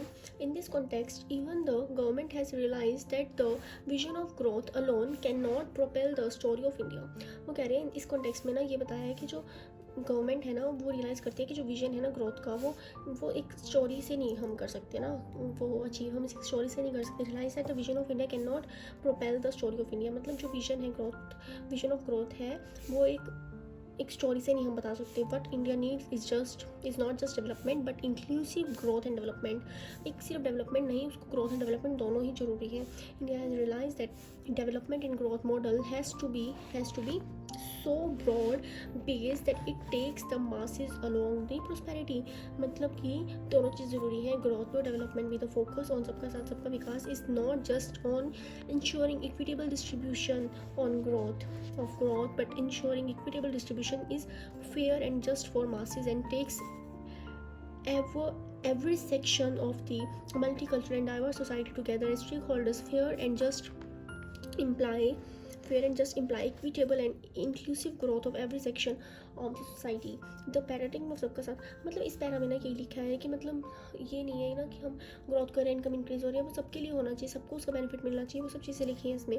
द पैराडिग्म ऑफ सबका साथ सबका विकास is based on employment for, मतलब सबको एम्प्लॉयमेंट मिलनी चाहिए, वेलबिंग सबका होना चाहिए, सबके लिए अपॉर्चुनिटीज़ होनी चाहिए, अपॉर्चुनिटीज़ फॉर ऑल, मतलब सबके लिए सबका, मतलब सबके लिए सब कुछ होना चाहिए यहाँ पे, सबका जो है साथ होना चाहिए, सारे जो है एक जैसे होने चाहिए, इक्विटेबिलिटी होनी चाहिए, सबका जो है डेवलपमेंट होनी चाहिए, सबकी जो है ग्रोथ होनी चाहिए, और सबका जो है विश्वास होना चाहिए, सबको एम्प्लॉयमेंट मिलनी चाहिए, सबको अपॉर्चुनिटीज़ मिलनी चाहिए, मोर एग्रो बेस्ड इंडस्ट्रीज होनी चाहिए, ensure that agriculture labour is absorbed into industries, मतलब जो ये better dispersal of industries, more agro based industries to ensure that agriculture labour is absorbed into industries with ease, pan India infrastructure, availability of energy for development and the policy and environment which act as enable to total growth, मतलब इससे ही total growth होगी अगर हम सबके लिए सब कुछ करेंगे. लाइक ऐसे नहीं है ना कि हम कंट्री का सोचें, सिर्फ हमें सबके लिए सोचना पड़ेगा, हमें एक दूर बैठे इंसान के लिए सोचना पड़ेगा, एक ऐसे पूरे के लिए सोचना पड़ेगा जिसका हमें नहीं पता, जो बहुत मतलब एकदम से ही कहीं और ही रह रहा है. लाइक कुछ ट्राइबल्स होते हैं, वो जो है फॉरेस्ट में रहते हैं बहुत ज़्यादा, है ना, तो उनके लिए भी हमें सब कुछ करना है. ऐसे नहीं है ना कि हमने वो, अब हमें इतनी नॉलेज नहीं है ना, अब हमें सब कुछ ऐसी ट्राइब्स भी हैं जिनके बारे में हमें नहीं पता है, पर हमें उनके लिए भी ये सब चीज़ें सोच के चलना पड़ेगा, तभी हम क्या कर सकेंगे, टोटल ग्रोथ कर सकेंगे. सो नेक्स्ट टॉपिक है development sustainability paradigm. Sustainable development is the idea that human societies must live and meet their needs without compromising the ability of future generation. वो ये कहते हैं कि सस्टेनेबल डेवलपमेंट जो है एक आइडिया है जो कि ह्यूमन सोसाइटीज़ को मतलब कहता है कि उनको मतलब सही से रहना चाहिए, उनको अपने नीड्स को पूरा करना चाहिए, पर उनको कॉम्प्रोमाइज़ नहीं करना चाहिए फ्यूचर जनरेशन की कमोडिटीज़ जो उनको कंज्यूम करनी है उनके साथ, to meet their own needs, अपनी नीड्स पूरी करने के लिए फ्यूचर जनरेशन की नीड्स को खत्म नहीं करना चाहिए उनको. जैसे कि अगर हम 29% जो वाटर रह गया है फ्रेश वाटर, वो भी बहुत कम होगा, ठीक है, वो भी बहुत कम होगा, एक्चुअल अमाउंट नहीं पता है उसकी भी, तो अगर वो हम यूज़ करते रहे और एक टाइम पे वो ख़त्म हो गया तो क्या होगा, है ना, फ्यूचर जनरेशन को क्या होगा, तो उसके लिए हमें वो सेव करना चाहिए, कहते हैं ना वाटर सेव करना चाहिए, तो वो इसीलिए कहते हैं, ठीक है. The official definition of sustainable development was developed for the first time in, ये जो ऑफिशियल स्टेटमेंट है ना वो ब्रंटलैंड रिपोर्ट में फर्स्ट टाइम जो है बताई गई थी इसकी सस्टेनेबल डेवलपमेंट की, और इसके जो है 17 गोल्स हैं वो पूरे के पूरे लर्न करने हैं इस चैप्टर में है, वो इसी चैप्टर में है और इसी चैप्टर से लर्न करेंगे हम, ठीक है, ईजिली लर्न कर लेंगे, ईजी वे से लर्न करेंगे, डरने की जरूरत नहीं है. बस वो ऐसे कि टिप्स पे होने चाहिए कि पेपर में अगर आ जाए ना कुछ भी, तो हम सस्टेनेबल डेवलपमेंट का तो हर किसी क्वेश्चन में लिख सकते हैं हम, अगर कोई भी इन्वायरमेंट से रिलेटेड क्वेश्चन आ रहा है या कुछ भी ऐसे. तो specifically sustainable development is a way of organising society to exist long term, मतलब ये बताता है कि और मतलब सस्टेनेबल डेवलपमेंट जो है वे है ऑर्गेनाइज करने का सोसाइटी को टू एग्जिस्ट लॉन्ग टर्म. वैसे अगर रिसोर्सेज ही खत्म हो गए तो फिर कहाँ से ही लाइफ चल पाएगी ना, एग्जिस्टेंस ही नहीं हो पाएगी लाइफ की फिर तो. This means considering the present and future imperatives such as preserving the environment and natural resources, मतलब एनवायरनमेंट और नेचुरल रिसोर्सेज को दोनों को प्रिजर्व करने की बहुत ज़्यादा ही ज़रूरत है, ठीक है ना. एंड और social and economic equity. The industrial revolution is connected to the rise of the idea of sustainable development. तो हमें जो इंडस्ट्रियल रेवोल्यूशन हो रहा है ना इसको जो है लिंक करना चाहिए हमें सस्टेनेबल डेवलपमेंट के साथ. अब ऐसा नहीं है हम हर चीज़ ही मैन्युफैक्चर कर दें, हर चीज़ ही हम जो है प्रोडक्शन उसमें ले आएँ, हमें जो है हर चीज़ को जो है एक सस्टेनेबल डेवलपमेंट के रूप से देखना चाहिए. ऐसा नहीं है ना कि अब हम हर चीज़ जो है मैन्युफैक्चर कर ही जा रहे हैं और हम सोच ही नहीं रहे हैं फ्यूचर जनरेशन का. तो एक ना बहुत अच्छा कोट था, आई डोंट रिमेंबर कि मैंने किसका था, ये कहीं तो पढ़ा था, we do not inherit the earth from our ancestors. तो ये बताता है ना कि हमने अपने एंसेस्टर से इनहेरिट नहीं करी हैं चीज़ें ये, ठीक है, हमने ये बोरो कर रखी है अपने चिल्ड्रन से. हम अगर ये थिंकिंग लेके चलेंगे ना तो श्योरली हम सेविंग्स कर पाएंगे, मतलब अपनी कमोडिटीज़ की, नेचुरल रिसोर्सेज की, एनवायरनमेंट को प्रिजर्व कर पाएंगे. तो ये बहुत अच्छा कोट है, इसको तो बस अपने मन में बिठा लेना और कहीं भी चेप देना. किसी भी ऐसे में कोई ऐसे आता है सस्टेनेबल डेवलपमेंट को लेके, कोई भी गोल्स पूछे जाते हैं तो ये तो चेप देना हमेशा. बहुत अच्छा ये कोट है और ये ना पक्का मार्क्स इंक्रीज कर सकता है एक क्वेश्चन के, मतलब आंसर को लिखने की ना एक तरीका होता है, तो ये ना मतलब काफ़ी अच्छा इम्पैक्ट डाल सकता है एग्जामिनर पे. तो ये आप पक्का लिख के आना, बहुत अच्छा कोट है. We do not inherit the earth from our ancestors. कितना मतलब एकदम से हाईलाइट कर रहा है कि नहीं हमने इनहेरिट नहीं करा है, ये हमने बोरो कर रखा है भाई, ये हमें वापस करना है उनको, हमने ये बोरो कर रखा है, उसको सब कुछ, इसका सब कुछ हम ख़त्म नहीं कर सकते, ये पूरी चीज़ ख़त्म नहीं कर सकते, हमने बोरो कर रखी है किसी से. अगर हमें इनहेरिट हुई होती फिर तो हम सब कुछ ख़त्म कर देते, फिर तो कुछ बचता ही ना, पर हमने बोरो कर रखी है किससे, हमने चिल्ड्रन से. तो फ्यूचर जनरेशन का हमें सोच के चलना चाहिए. तो ये चीज़ है इसमें. नेक्स्ट है इंडस्ट्रियल रेवोल्यूशन। इंडस्ट्रियल रेवोल्यूशन में क्या है? The industrial revolution was the transition from creating goods by hand to using machines industrial revolution बताता है कि ट्रांजिशन है, मतलब गुड्स को जो है goods by hands to using machines, मतलब कि पहले हम क्या करते थे, हैंड से जो है गुड्स वगैरह क्या करते थे, प्रोड्यूस करते थे, पर ये मशीन्स वगैरह का बताता है कि अब मशीन्स को यूज़ करने लग गए हम, तो ये इंडस्ट्रियल रेवोल्यूशन को बताता है। Scholars widely debate its start and end, but it generally spanned between 1760 to 1840 है ना। According to some, this turning point in history is responsible for an increase in population, the standard of living, the emergence of the capitalist economy. From the second half of the 19th century, Western societies discovered that their economic and industrial activities significantly impacted the environment and the social balance. Several ecological and social crises took place globally and raised awareness that a more sustainable model was needed. मतलब ना ये चीज़ ये बता रहा है ना कि अब पहले के टाइम पे क्या होता था, ब्रिटिशर्स आए थे, उन्होंने क्या किया था, जो भी हमारा यहाँ पे टेक्सटाइल इंडस्ट्रीज़ थी उन सबको ख़त्म कर दिया था, क्योंकि वो क्या अपने जो है आर्टिफिशियल क्लॉथ्स लेके आ गए थे और वो बहुत चीप थे, बहुत ज़्यादा चीप प्राइस के थे वो, तो अब उन सब ने जो है वही वाले जो है परचेज़ करने शुरू कर दिए थे, तो बहुत ज़्यादा इम्पैक्ट आ गया था। पर ना जैसे जैसे अब हमारी इंडस्ट्रियल रेवोल्यूशन आया, जैसे जैसे इंडस्ट्रीज़ ग्रो होनी शुरू हुई, तो इससे जो है काफ़ी अच्छी इनकम जनरेट होने लगी थी, एम्प्लॉयमेंट फैसिलिटीज़ मिलने लगी थी, तो सोशल बैलेंस काफ़ी अच्छा आया था। पर इसने जो है सिग्निफिकेंटली ना इम्पैक्ट तो करा था, एनवायरनमेंट पे काफ़ी ज़्यादा इम्पैक्ट करा था, तो इसको जो है एक सस्टेनेबल मॉडल बनाना चाहिए, हमें सस्टेनेबली लेके चलना चाहिए, सस्टेनेबल डेवलपमेंट के साथ लिंक करना चाहिए, कि ऐसे नहीं है ना कि हम सब कुछ यूज़ करी जा रहे हैं। इंडस्ट्रीज़ क्या है, कितना ज़्यादा पोल्यूशन क्रिएट करती है ना, तो हमें मतलब इसके लिए कुछ जो है इनिशिएटिव्स लेने चाहिए, जैसे ना हमें एक अच्छी प्लानिंग करनी चाहिए इसको लेके, हमें ह्यूमंस के बारे में भी सोचना चाहिए, हम मतलब एनवायरनमेंट को काफ़ी ज़्यादा हमें एक डायरेक्ट इन्फ्लुएंस करता है एनवायरनमेंट को, तो हमें उसको लेके काफ़ी अच्छे स्टेप्स ले सकते हैं। ऑल्दो इंफ्रास्ट्रक्चर को बिल्ड करने की ज़रूरत है, इसके लिए बहुत स्कीम्स है कि इंफ्रास्ट्रक्चर बिल्ड होना चाहिए इंडिया का, इंडस्ट्रियल रेवोल्यूशन बहुत इंपॉर्टेंट था, बट ना इसने काफ़ी ज़्यादा जो इम्पैक्ट करा है एनवायरनमेंट को, तो इसको हमें सस्टेनेबली लेके चलना चाहिए। ऐसा नहीं है ना कि बस हम इसको यूज़ करी जा रहे हैं और एनवायरनमेंट भाई सारा का सारा हमारा ओजोन डिप्लीशन हो ही जा रहा है और फिर आने वाले टाइम में पता नहीं क्या ही होगा, तो बहुत अच्छी तरह हमें इसको यूज़ करना चाहिए, एक सस्टेनेबली यूज़ करना चाहिए इन चीज़ों को। तो सस्टेनेबल डेवलपमेंट बहुत इंपॉर्टेंट है, अगर हम इंडस्ट्रियल रेवोल्यूशन को देखें, एग्रीकल्चर देखें या सर्विस सेक्टर, तीनों सेक्टर में सस्टेनेबल डेवलपमेंट बहुत ज़रूरी है, उसके लिए अलग अलग गोल्स हैं, वो देखते हैं हम आगे। The tragedy of Commons. In 1968 the ecologist and philosophers Garrett Hardin wrote The Tragedy of the Commons essay।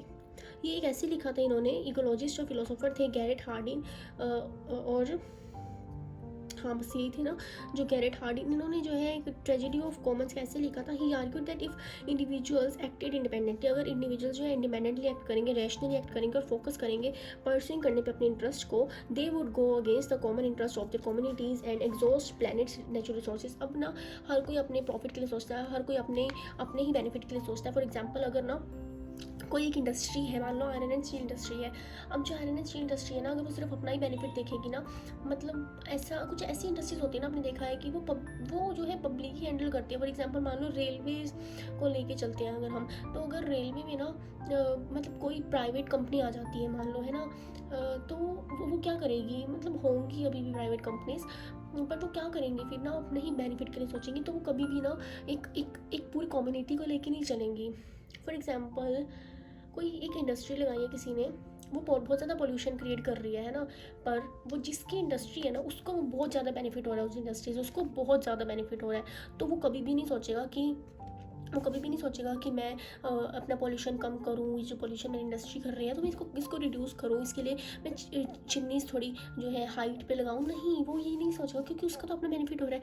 तो अगर ना कोई अपने एक्ट करने लगे इंडिपेंडेंटली, अगर इंडिविजुअल्स इंडिपेंडेंटली एक्ट करेंगे ना, तो ये तो बस एग्जॉस्ट कर देंगे पूरे प्लेनेट के नेचुरल रिसोर्सेज को। तो इसमें यही बताया था इन्होंने, यही ऐसे लिखा था इन्होंने ट्रेजेडी ऑफ किसमें, कॉमन्स में, ठीक है। In this way human free access and unlimited consumption of the finite resources would would extinguish these same resources. Harding believed that since man is compelled to procreate unlimitedly, the Earth's resources would eventually get overexploited. In his eyes, humankind needed to radically change its way of using common resources to avoid a disaster in the future. So this would be the way to keep on a sustainable development track. वो कह रहे हैं कि ना एक human being को सिर्फ अपने लिए नहीं, उसको पूरी सोसाइटी का सोचना चाहिए कि अगर वो कोई इंडस्ट्री लगा रहा है तो उसको ऐसा नहीं ना, उसको कुछ स्टेप्स लेने चाहिए सस्टेनेबल डेवलपमेंट को लेके भी, कि बिल्कुल ही वो सारे रिसोर्सेज ही ना ख़त्म कर दे, एकदम पोल्यूशन बहुत ज़्यादा ही ना क्रिएट हो जाए उसकी इंडस्ट्री से। तो उसको ये सब चीज़ें देख के अपनी इंडस्ट्री को सेटअप करना चाहिए।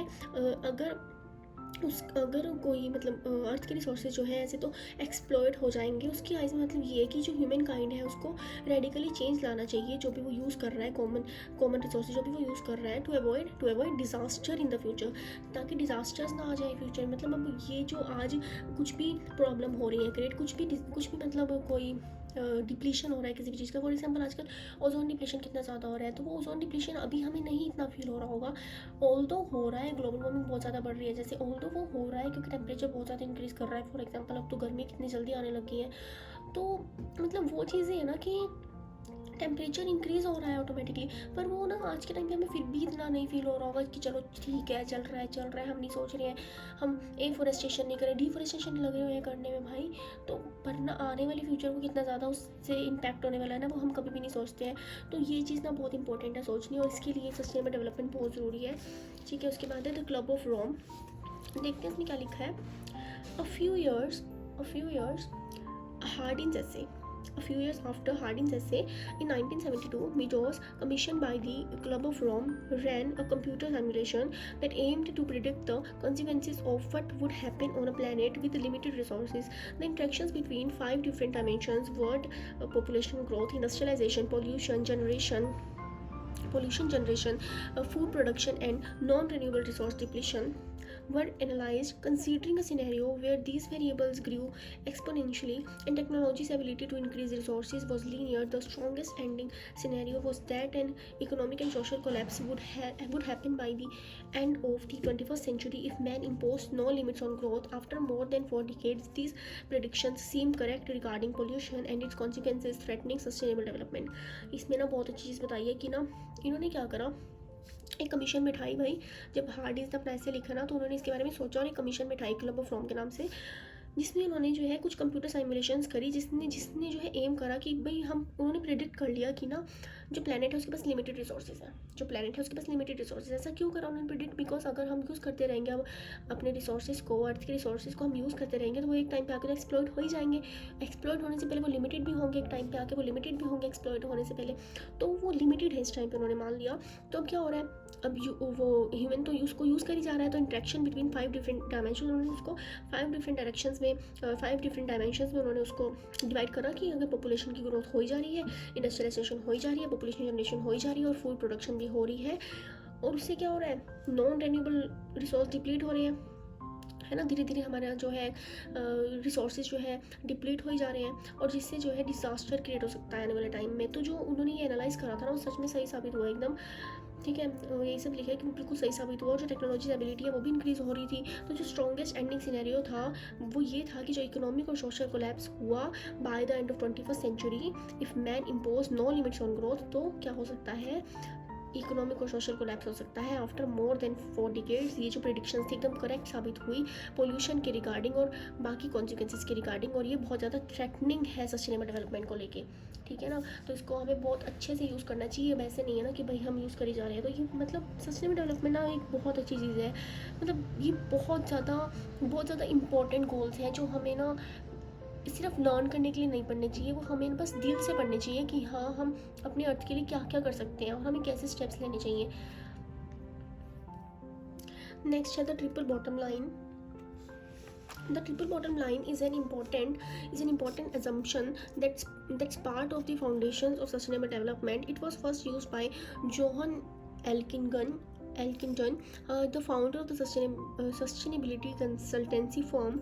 This expression means that companies should consider 3 different bottom lines in their business in their businesses and care about the profit and loss accounts, not only as was usual at the time and still is in many companies today. This means that organizations should also measure how socially responsible the operations across their value chain are. In addition, Ellington combined a third concern that companies also needed to measure their environmental impacts on the planet. Businesses need to be concerned about their impact on people and the planet, not only finance and profit. क्या लिखा है इसमें कि जो triple bottom line है ना, वो एक इम्पॉर्टेंट एजम्पशन है that part of the foundation of sustainable development, जो कि क्या है, एक पार्ट है फाउंडेशन ऑफ सस्टेनेबल डेवलपमेंट का. It was first use by Johan Ellington ने इसको पहली बार यूज़ करा था, जो कि फाउंडर है सस्टेनेबिलिटी कंसल्टेंसी फर्म के. ये जो एक्सप्रेशन है, इस एक्सप्रेशन का मतलब ये है कि companies should consider 3 different bottom lines. उनको 3 डिफरेंट बॉटम लाइन्स कंसीडर करनी चाहिए अपने बिजनेसेस में, और and care about the profit. और उन प्रॉफिट के साथ साथ उनको जो है पूरे एक कम्युनिटी का सोचना चाहिए. And loss accounts, not only as was usual at the time and still in many companies today. This means that organizations should also measure how socially responsible the operations across their value chain are. मतलब socially वो कैसे मतलब impact डाल रहे हैं उनकी जो value chain है, जो उनका profit making system है उससे. In addition, Ellington combined a third concern that companies also needed to measure their environmental impact. उनको जो है measure करना चाहिए environmental impacts को जो उनके companies के कारण हो रहा है planet पे. Businesses needed to be concerned about their impacts on people पे क्या impact डल रहा है, planet पे क्या impact डल रहा है उनके ये profit से. Not only finance and profit है ना, प्रॉफिट तो नहीं हो रहा है ना कोई प्लानट को, उस पर इम्पैक्ट क्या डल रहा है और पीपल्स पे इम्पैक्ट क्या डल रहा है, हेल्थ प्रॉब्लम्स क्रिएट हो रही है पोल्यूशन से. वो सब चीज़ों को लेके चलना चाहिए एक बिजनेस को, एक कंपनी को, एक इंडस्ट्री को. ये चीज़ लिखी है इसमें. सो नेक्स्ट अब हम पढ़ने वाले मेन पार्ट, जो कि बहुत अच्छे से समझना है और लर्न भी करना है. ठीक है ना, डायरेक्ट आप पेपर्स में इसको मेंस में आंसर्स में लिख पाओ, बस डायरेक्ट इसको लर्न कर लीजिए अच्छे से, मन से. ऐसा नहीं है ना कि बस रट्टा मारने, नहीं, समझ के लर्न करना है. सस्टेनेबल डेवलपमेंट गोल्स क्या है, तो in 2015 world leaders agreed to 17 global goals officially known as sustainable development goals और SDGs. These goals have the power to create a better world by 2030 by ending poverty, fighting inequality and addressing the urgency of climate change. ठीक है, तो guys sustainable development goal learn करने के लिए ना आप हर गोल में से 17 गोल्स है, लाइक हर गोल में से एक कीवर्ड निकाल लीजिए. फॉर एग्जांपल हम फर्स्ट वाले में से and poverty in all it's forms everywhere में से हम जो है पॉवर्टी कीवर्ड निकाल लेते हैं, तो हम इसको इजीली लर्न कर पाएंगे ऐसे. ठीक है, रिमेंबर कर पाएंगे जब हम एग्जाम दे रहे होंगे, तो इजीली रिमेंबर कर पाएंगे. तो इसमें से हमने पॉवर्टी कीवर्ड निकाल लिया. नेक्स्ट है and hunger, achieve food security and improve nutrition and promote sustainable development, sustainable agriculture. तो इसमें से हमने क्या बोला, कीवर्ड निकाल लिया फूड सिक्योरिटी. क्या निकाल लिया हमने, फूड सिक्योरिटी. नेक्स्ट है ensure healthy lives and promote wellbeing of all at all stages. इसमें से हमने कीवर्ड निकाल लिया हेल्थी लाइव्स. ठीक है, नेक्स्ट है ensure inclusive and equitable quality education and promote lifelong learning opportunities for all. इसमें से हमने निकाल लिया क्या, एजुकेशन, क्वालिटी एजुकेशन. ठीक है, नेक्स्ट है achieve gender equality and empower all womens and girls. इसमें से हमने क्या निकाल लिया, एम्पावर वुमेन एंड गर्ल्स. ठीक है, या फिर जेंडर इक्वालिटी. नेक्स्ट है ensure availability and sustainable management of water and sanitation for all. इसमें से हमने कीवर्ड क्या निकाल लिया, मैनेजमेंट ऑफ वाटर और सैनिटेशन. ठीक है, नेक्स्ट है ensure access to affordable, reliable, sustainable and modern energy for all. इसमें हमने निकाल लिया modern energy, sustainable energy, modern energy. ठीक है, नेक्स्ट है promote sustained inclusive and sustainable economic growth, full and productive employment. इसमें से जैसे कि एम्प्लॉयमेंट निकाल लिया. नेक्स्ट है build रेसिलिएंट infrastructure.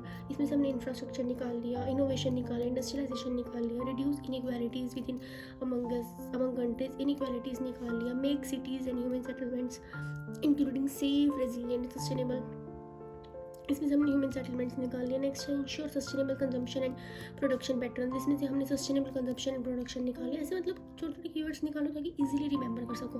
Conserve and sustainable use of oceans lands वगैरह, protect and restore promote sustainable use of terrestrial ecosystem, manage forest, ठीक है, डेसर्टिफिकेशन हो गया, land degradation, biodiversity loss, biodiversity निकाल सकते हैं, सबका सब कुछ बायोडाइवर्सिटी से लिंक हो जाएगा, इकोसिस्टम निकाल सकते हैं। Promote peaceful and inclusive societies for sustainable development, provide access to justice, sorry आपको दिखा नहीं होगा, एक बार अपनी बुक से साथ साथ करते रहिए ताकि आपको प्रॉब्लम ना हो ना। Promote peaceful and inclusive societies for sustainable development, provide access to justice for all and build effective accountable and inclusive institutions for all, institutions बनाने, पीसफुल एंड इंक्लूसिव सोसाइटीज़, ठीक है, strengthen the means of implementation and revitalise the global partnership for sustainable development, ठीक है, मतलब global partnership निकाल दिया। ऐसे एक कीवर्ड्स निकाल लिया और इसको लर्न कर लिया। 1 घंटा लगाओ चाहे 2 घंटे लगाओ, ये सारे के सारे कोर्स अच्छे से लर्न करना बस, ताकि ना दिक्कत ना हो रिमेंबर करने में। इस तरह से इसको लर्न कर लो, रात को सोने से पहले, सुबह उठने से पहले रिपीट कर लिए एक कीवर्ड, ताकि सेंटेंस बनाने में प्रॉब्लम ना आए, है ना। सस्टेनेबल डेवलपमेंट गोल्स जो है सारे लर्न होने चाहिए 17 के 17, बिकॉज ये हर क्वेश्चन में हम ईजिली फ्रेम कर सकते हैं। जैसे कोई भी एनवायरनमेंट का क्वेश्चन आया तो हम सस्टेनेबल डेवलपमेंट गोल्स तो फ्रेम कर ही सकते हैं ना। डेवलपमेंट का कोई क्वेश्चन आया तो इजीली हम इसको जो है फ्रेम कर सकते हैं। India's climate narrative. To tackle climate change, India has its narrative or story. Our way to manage the climate includes putting forward and further propagating a healthy and sustainable way of living. मतलब कि इसमें ये India climate narrative ये बताता है कि tackle करने के लिए क्लाइमेट चेंज को इंडिया को जो है एक जो है बहुत अच्छे से मैनेज करना पड़ेगा। इसको क्लाइमेट चेंज को टैकल करने के लिए क्लाइमेट को जो है मतलब कुछ एफर्ट्स लगाने पड़ेंगे, कुछ जो है putting forward and further propagating a healthy और सस्टेनेबल वे ऑफ लिविंग करने के लिए, मतलब एक सस्टेनेबल वे ऑफ लिविंग हो, अच्छा हेल्दी लाइफस्टाइल बनाने के लिए क्लाइमेट चेंज से टैकल करना पड़ेगा, कुछ एफर्ट्स लगाने पड़ेंगे, कुछ वे फॉरवर्ड्स लाने पड़ेंगे, उसके बारे में देखेंगे हम इसमें, ठीक है। Tackle climate change, India has its narrative or story. Our way to manage the climate, including putting forward and further propagating a healthy and sustainable way of living based on traditions and values of conservation and modernization. मतलब कुछ conservation करके कुछ वे forwards लेके ताकि हम conserve कर सकें climate को for healthy life style of the people. कुछ जो है हमें क्या करने पड़ेंगे, वे फॉरवर्ड्स लाने पड़ेंगे। adopting a climate friendly and cleaner path than the one followed hitherto by others at a corresponding level of economic development. हमें कुछ अडॉप्ट करने पड़ेंगे क्लाइमेट फ्रेंडली और क्लीनर पाथ वे फॉरवर्ड्स एक हेल्थी लाइफस्टाइल के लिए, एक इकोनॉमिक डेवलपमेंट के लिए। Reducing the emissions intensity of it's GDP by 33 to 35% by 2030 from the 2005 level and achieving about 40% cumulative electric power installed capacity from non-fossil fuel based energy resources by 2030. हम आजकल जो है fossil fuels बहुत ज़्यादा use करते हैं, तो हमें नॉन फॉसिल फ्यूल्स की तरफ थोड़ा सा जो है आना पड़ेगा ताकि हम जो है कंजर्व कर सकें अपने एनवायरनमेंट को with the help of technology and low cost international finance. India also wants to create an additional carbon sink from 2.5 to 3 billion tons of CO2 equivalent though through additional forest and tree cover by 2030. मतलब deforestation जो हो रही है उसको convert करना पड़ेगा afforestation में। ये सब चीज़ें लिखी हैं इसमें, कैसे हम अपनी GDP में कंट्रीब्यूट कर सकते हैं एनवायरनमेंट को कंजर्व करके, ठीक है। India wishes to enhance investments in development programs in sectors vulnerable to climate change. India की मतलब विश है कि वो जो है कुछ इन्वेस्टमेंट्स करे, डेवलपमेंट प्रोग्राम्स लाए इन सेक्टर्स में वनरेबल मतलब क्लाइमेट चेंज जो हो रहे हैं उसके लिए कुछ डेवलपमेंट प्रोग्राम्स लाए, particularly agriculture, water resources, the Himalayan region, coastal regions and health and disaster management to better adapt to climate change. The country aims to mobilize domestic and new and additional funds from developed countries to implement the above mitigation and adaptation actions because of the resources required and the resource gap. मतलब कुछ जो है ऐसे programmes लाने पड़ेंगे ताकि वो disaster management को टैकल कर सकें, हेल्थ को जो भी हिमालयन रीजन है उसको देख सकें, वाटर रिसोर्सेज को देख सकें, है ना, एग्रीकल्चर को देख सकें, और कुछ एडिशनल फंड्स प्रोवाइड कर सकते हैं हम डेवलप्ड कंट्रीज़ को इन चीज़ों से टैकल करने के लिए, क्लाइमेट चेंज से टैकल करने के लिए और जो भी रिसोर्स गैप आ रहा है उसे टैकल करने के लिए। The focus is also to build capacities and create domestic framework and international architecture for quick diffusion of cutting edge climate technology in India and joint collaborative R&D for such future technologies. क्या कह रहे हैं वो, focus जो है होना चाहिए capacities को बिल्ड करने में और क्रिएट करने में, डोमेस्टिक फ्रेमवर्क को और इंटरनेशनल आर्किटेक्चर को, ताकि हम जो क्लाइमेट चेंज है उससे इजीली टैकल कर सकें। कुछ हमें टेक्नोलॉजीज़ लानी चाहिए इंडिया में ऐसी ताकि हम इजीली टैकल कर सकें, और कुछ joint collaborative research and development technologies for such future technologies हमें रिसर्च और डेवलपमेंट करनी चाहिए, रिसर्चेस करनी चाहिए इनसे टैकल करने के लिए, ताकि हम क्लाइमेट चेंज में इजीली जो है क्लाइमेट चेंज को इजीली टैकल कर सकें और हम अपने जीडीपी में इजीली ग्रोथ ला सकें। अगर क्लाइमेट चेंज होगा मतलब क्या होगा कि मान लो ग्लोबल वार्मिंग बहुत ज़्यादा इंक्रीज़ हो गई तो हमारे एग्रीकल्चर को इम्पैक्ट होगा, उससे हमारे रिसोर्सेज को इम्पैक्ट होगा, तो जीडीपी में तो डायरेक्ट इम्पैक्ट आएगा ही,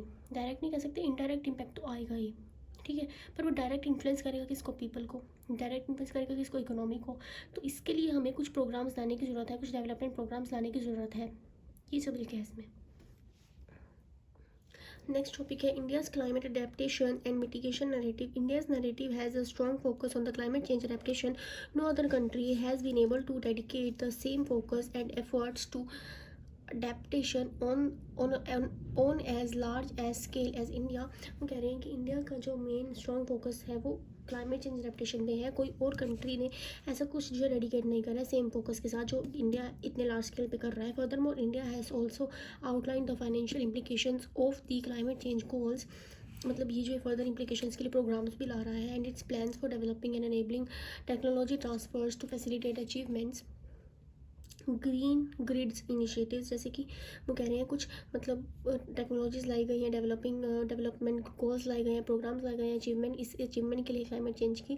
तो जैसे ग्रीन ग्रिड्स इनिशिएटिव है, ग्रीन ग्रिड इनिशिएटिव और the one sun one world one grid is an initiative by International solar Alliance India and the UK to build a global green energy grid primarily focusing on solar and wind energy, जो कि primarily focus करेगा। मतलब ये जो है ना green grid initiative, या फिर हम जिसको बोला गया है one sun one world one grid is an initiative by the international solar alliance.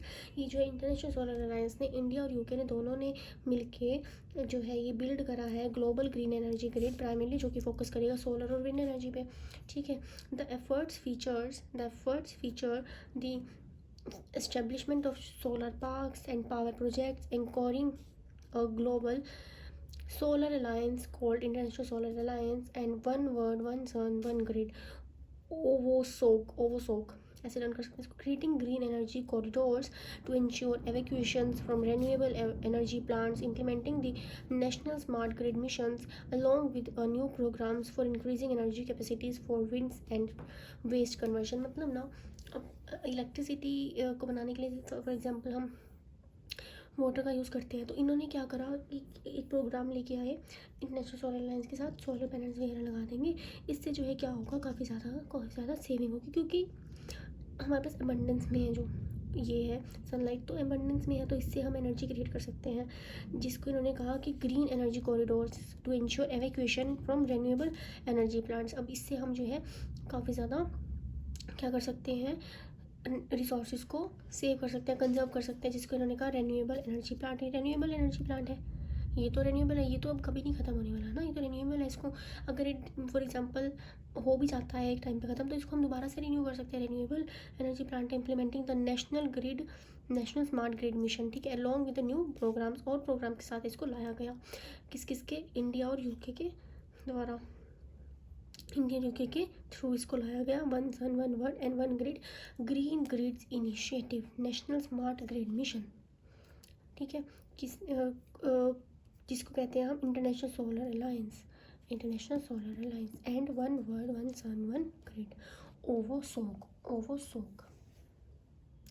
Next है इंटरनेशनल सोलर अलायंस। अब हमने देखा कि कैसे क्लाइमेट चेंज के लिए हमने कुछ प्रोग्राम्स अडेप्ट किए, जैसे कि इंटरनेशनल सोलर अलायंस वाला किया हमने, जिसको हमने कहा one sun one one world, one sun and one grid, है ना। तो अब उसी वैसे ही एक जो इंटरनेशनल सोलर अलायंस है उसको एक्सप्लेन करा हुआ है कैसे किया गया। The international solar alliance is an alliance of 102 signatory countries, most being sunshine countries which lie either wholly और partially between the Tropic of Cancer and the Tropic of Capricorn. वो कह रहे हैं जो इंटरनेशनल सोलर अलायंस है, ये जो alliance है जो कि 102 सिग्नेटरी कंट्रीज़ को जो है कवर करता है, मोस्ट बीइंग सनशाइन कंट्रीज, जो कि मतलब ट्रॉपिक रीजन्स में आती है ना, उन वहाँ पे अच्छी खासी सनलाइट एबंडेंस में है सनलाइट, तो उन एरियाज़ को ज़्यादा अच्छे से कवर करता है ये, विच लाई ईदर होली और partially between Tropic of Cancer, Tropic of Capricorn, ठीक है, जो कि ट्रॉपिक ऑफ कैंसर और ट्रॉपिक ऑफ कैप्रिकॉर्न के बीच में लाई करती है। मतलब कि हम ये कह सकते हैं कि ये जो है मोस्टली उन्हीं एरियाज़ को कवर कर रहा है जहाँ पे अबंडेंस ऑफ सनलाइट आ रही है, मतलब इक्वेटर के आसपास वाले रीजन्स को, ट्रॉपिकल रीजन्स को, जिसको हम बोलते हैं ट्रॉपिकल रीजन्स को कवर कर रहा है। तो आप कमेंट में ये आंसर दीजिए, क्या इंडिया में ये हो सकता है, क्या इंडिया टॉपिक ऑफ कैंसर और टॉपिक ऑफ कैप्रिकॉर्न या फिर इनके बीच में आता है कहीं पे, क्या कौन कौन सी कंट्रीज़ इसमें आती हैं, कौन कौन सी कंट्रीज से ये पास करते हैं, आप ये कमेंट में बताइए। India is also looking to develop technologies to enable low carbon growth, focusing on technologies for green generation from fossil fuels, energy management and storage systems for renewable energy. India जो है मतलब काफ़ी देख रहा है develop करने के लिए टेक्नोलॉजीज़ को, ताकि वो लो कार्बन ग्रोथ कर सके। अब कार्बन डाइऑक्साइड बहुत ज़्यादा ग्रो हो रही है, कार्बन मोनोक्साइड्स, कार्बन डाइऑक्साइड्स, ये सब मतलब बहुत ज़्यादा जो है ग्लोबल वार्मिंग क्रिएट कर रही हैं। फोकस कर रहे हैं टेक्नोलॉजीज पे ग्रीन जनरेशन के लिए, from fossil fuels, energy management and storage systems from renewable energy, ताकि ये जो है क्लीन एनर्जी कर सके, फॉसिल फ्यूल्स का यूज़ ना हो ज़्यादा, एनर्जी मैनेज हो सके, स्टोरेज सिस्टम्स को मैनेज कर सके for renewable energy. India is clear that mitigation efforts should not inhibit growth aspirations. India is focusing on bending the emissions trajectory without compromising the energy requirements to enable the nation's collective and holistic growth. India जो है clear है अपने mitigation efforts से, India is clear that mitigation efforts जो है कभी भी inhibit नहीं करेंगे ग्रोथ एस्पिरेशंस को, ठीक है। इंडिया जो है फोकस कर रहा है on bending the emission trajectory without compromising the energy requirement to enable the nation's collective and holistic growth, ठीक है। adaptation measures feature prominently in India's framework for climate change action and are part of Indian lifestyle. India's heritage embraces nature and environment consciousness is deeply rooted in its tradition. People here have learned to live in harmony with nature. India has made lifestyle changes as integral part of its solution to climate change in cognizance of its population and economic growth. Furthermore, India is one of the nations to have implemented measures to adapt to climate change on large scale. मतलब India जो इतने large scale पे जो है climate change के लिए कुछ programmes लेके आ रहा है, मेजर्स ले रहा है, और कोई कंट्री नहीं इतनी ले रही है। और इसके लिए जो है इंडिया की जो पॉपुलेशन है ना, वो ज़्यादातर नेचर पे डिपेंड है, हमें पता है। मतलब हर कंट्री में इतना अच्छा इंफ्रास्ट्रक्चर बन गया, पर इंडिया में आज भी वो ट्रेडिशनल चीज़ें हैं, वो ट्रेडिशन है, वो एक नेचर से लिंक है पॉपुलेशन एकदम से, है ना। तो ये जो है बहुत ज़्यादा इफ़ेक्ट करेगा इंडिया को, तो खासकर कि अगर क्लाइमेट चेंज इतना ज़्यादा हो गया अगर, तो इसके लिए काफ़ी ज़्यादा प्रोग्राम्स लाने की ज़रूरत है, इस सस्टेनेबल डेवलपमेंट करने की ज़रूरत है। तो यही सब लिखा है इसमें। नेक्स्ट है India's climate justice narrative. Climate justice is a concept that addresses the ethical dimensions of climate change, applied ethics, research and activism using the term approach anthropogenic climate changes as an ethical, legal and political issues rather than one that is purely environmental or physical. वो कह रहे हैं कि जो climate justice है वो एक concept है जो एड्रेस करता है एथिकल डायमेंशंस को, क्लाइमेट चेंज की, applied ethics, research and activism, जो कि मतलब अप्लाई करता है एथिक्स को, रिसर्च को, कुछ एक्टिविज्म को, using the term approach anthropogenic climate change as an ethical, legal and political issues rather than one that is purely environmental or physical. मतलब ये जो है सारी चीज़ें लेके चलता है, सिर्फ एक चीज़ नहीं, सिर्फ एक चीज़ को लेके नहीं चलता है, सारी डायमेंशंस को लेके चलता है। जैसे कि ये पॉलिटिकल इश्यूज़ हो गए, लीगल हो गया, एथिकल इश्यूज़ हो गए, सबको एक साथ लेके चलता है ये क्लाइमेट जस्टिस के लिए, क्लाइमेट जस्टिस के अप्रोच को अपनाने के लिए, एड्रेस करने के लिए, ठीक है।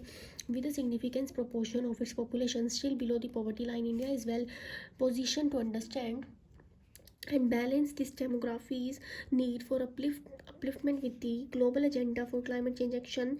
India accounts for 2.4% of the world's surface area but supports around 17.5% of the world population. वो कह रहे हैं कि जो मतलब सिग्निफिकेंट प्रोपोर्शन, मतलब इतनी अच्छी पॉपुलेशन है ना इंडिया की, पर फिर भी इतने ज़्यादा लोग जो हैं बिलो पॉवर्टी लाइन है। इंडिया जो है, इंडिया की जो पोजीशन है ना वो इतनी मतलब बैलेंस है उसकी डेमोग्राफी नीड्स को पूरी करने के लिए, मतलब इतना इंपॉर्टेंट है ना हमें क्लाइमेट चेंज को टैकल करना बहुत ज़्यादा, क्योंकि ना जो अब इतना ज़्यादा क्लाइमेट चेंज हो रहा है तो इंडिया पे तो डायरेक्ट इम्पैक्ट पड़ रहा है इसका, क्योंकि इतनी ज़्यादा पॉपुलेशन है और जिससे कि बिलो पॉवर्टी लाइन भी इंक्रीज़ हो जा रही है। ठीक है, तो और इंडिया हमें पता है अकाउंट करता है 2.4% of the land of world surface area है ना, बट ये जो सपोर्ट करता है 17.5% ऑफ द वर्ल्ड पॉपुलेशन। इतने एरिया में इतनी पॉपुलेशन है, इतने कम एरिया में पॉपुलेशन देखो कितनी ज़्यादा है, पॉपुलेशन बहुत ज़्यादा है ना, और लैंड इतना है हमारे पास, तो जो क्लाइमेट चेंज का इफेक्ट है ना वो तो इस पर बहुत ज़्यादा पड़ने वाला है। It houses the largest proportion of global poor. ये जो है मतलब घर है largest proportion of global poor का 30%, मतलब यहाँ पे पॉवर्टी बहुत ज़्यादा है। 30% 363 million people around 24% of the global population without access to electricity, मतलब बहुत लोग ऐसे हैं जिनके पास इलेक्ट्रिसिटी नहीं है। About 30% global people relying on solid biomass for cooking. बहुत लोग जो है मतलब गोबर की पाथियों से जो है हम कह सकते हैं क्या करते हैं, कुकिंग करते हैं, biomass solid biomass for cooking. And 92 million without access to safe drinking water. Safe drinking water की फैसिलिटीज़ बहुत कम लोगों के पास है। 92 मिलियन पीपल विदाउट एक्सेस है सेफ ड्रिंकिंग वाटर की। These geographical and other socioeconomic factors make India highly vulnerable to climate change impacts. तो इसलिए इंडिया पे तो बहुत ज़्यादा एडवर्स इम्पैक्ट पड़ने वाला है अगर क्लाइमेट चेंज होता है। तो पहले ही इतने लोग ऐसे हैं जिनके पास ये प्रॉपर फैसिलिटीज़ ही नहीं है अभी तक, इतना मतलब इतने डेवलपमेंट होने के बाद भी बहुत लोगों के पास फैसिलिटीज़ की कमी है। और अगर और ज़्यादा क्लाइमेट चेंज हो गया तो बहुत ज़्यादा एडवर्स इम्पैक्ट पड़ने वाला है ना।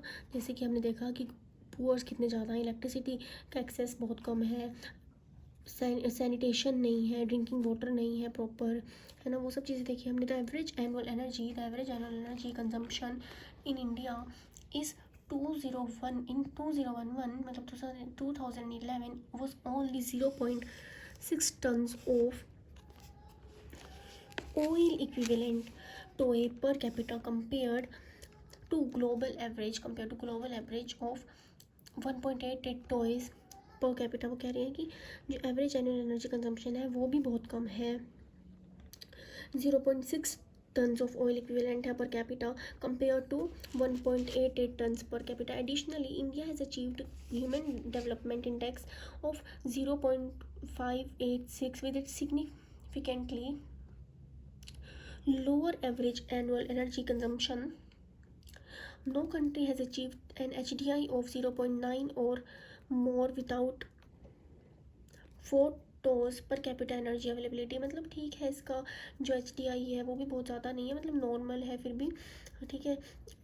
India has a lot to do to provide a dignified life to population and to meet their rightful aspirations. तो इन्हें को बहुत कुछ करने की ज़रूरत है। ह्यूमन डेवलपमेंट इंडेक्स में भी काफ़ी कुछ करने की ज़रूरत है, ठीक है। क्लाइमेट चेंज को लेकर भी काफ़ी चीज़ें लाने की ज़रूरत है, एनर्जी कंजम्पशन को लेकर भी काफ़ी चीज़ें लाने की ज़रूरत है। Given the development agenda in the democratic polity,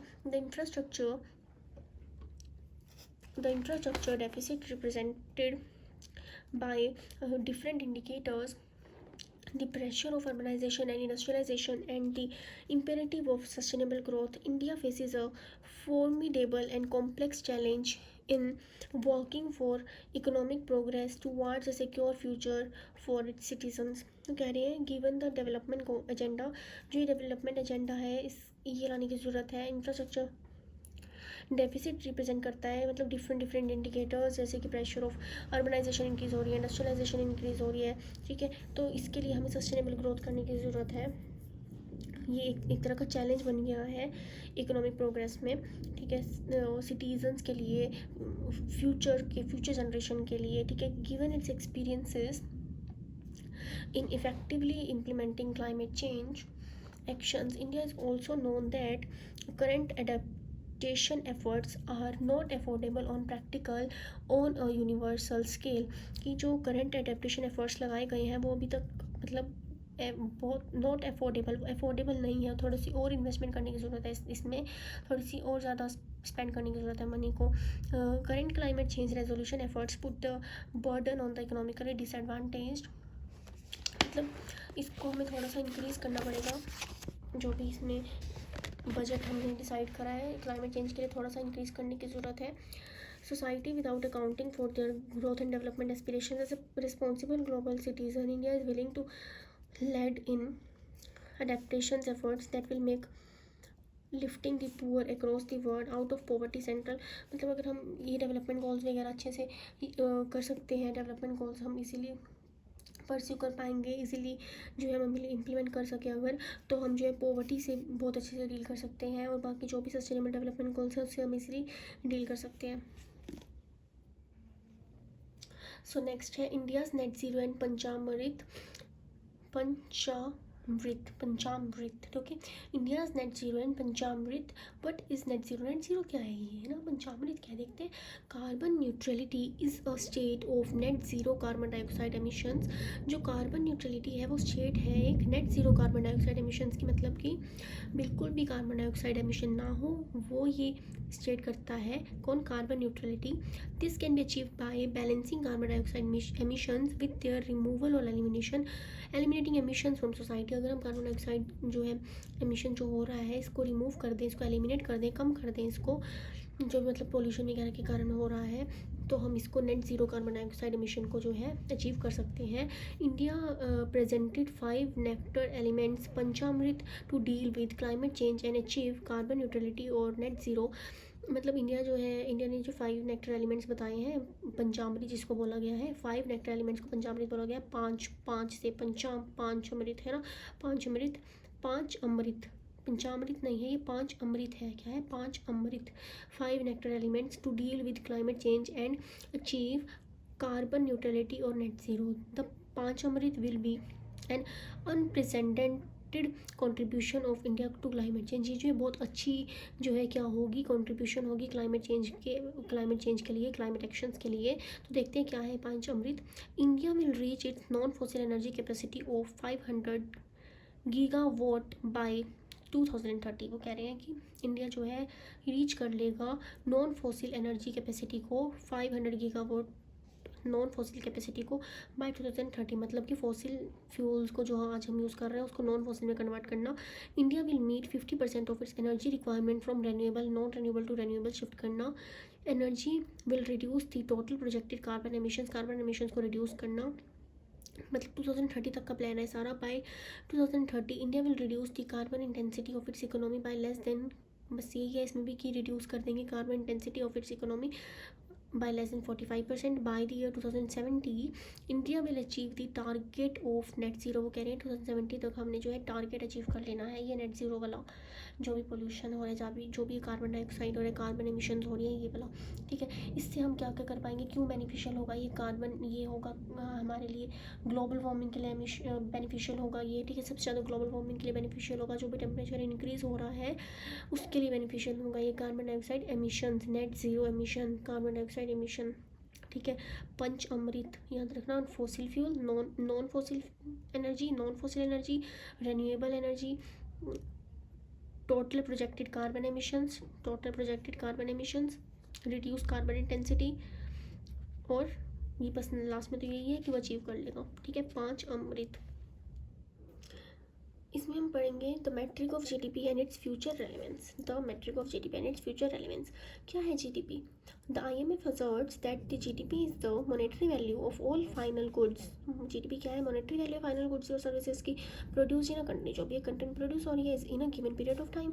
one should remember that the GDP only maps the final goods not intermediate goods, मतलब ऐसे नहीं होता ना कि अगर आपने मान लो एग्रीकल्चर से रॉ मटेरियल लिया, फिर आपने एग्रीकल्चर से रॉ मटेरियल फॉर एग्जाम्पल आपने वीट ली, आपने उसको मैन्युफैक्चर करा, फ्लोर बनाया, उसका फ्लोर आपने बाद में यूज़ करा मान लो ब्रेड बनाने में, तो जो ब्रेड आपने कंज्यूम करी वो फाइनल गुड ही सिर्फ जीडीपी में काउंट होगा। ये जो वीट का जो भी एक्सपेंडिचर हुआ, उसके बाद जो भी आपका उसको फ्लावर बनाने में जो भी एक्सपेंडिचर हो वो नहीं होगा काउंट, सिर्फ ब्रेड वाला होगा, जो भी ब्रेड वाला कंजम्पशन आपने हुआ, कंज्यूम हुआ जो भी जीडीपी में, वो कैलकुलेट होगा। ये वाले कैलकुलेट नहीं होंगे, मतलब फाइनल प्रोडक्ट होता है इसमें हमेशा। तो यही चीज़ लिखी है, तो IMF asserts that the GDP is the monetary value of all final goods and services, not in intermediary ones. Okay, is GDP a faulty metric to map economic growth? While GDP is one of the most crucial determinants of the health of the economy, in 2008,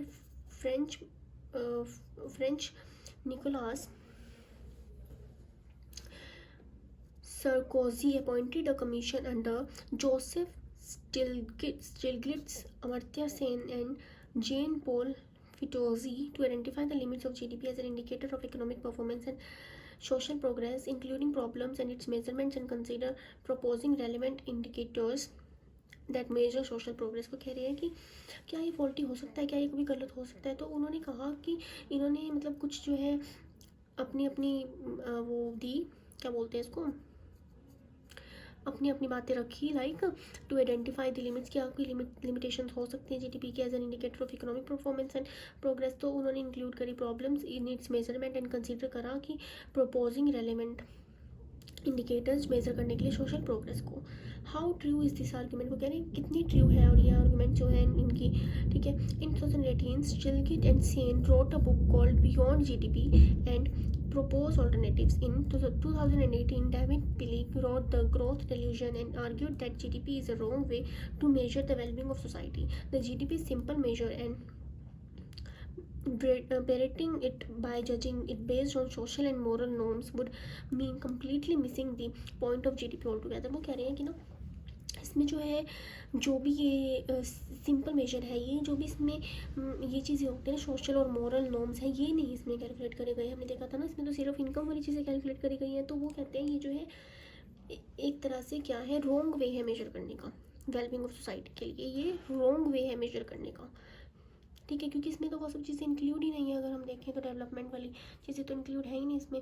तो वो कह रहे हैं कि it is a wrong way of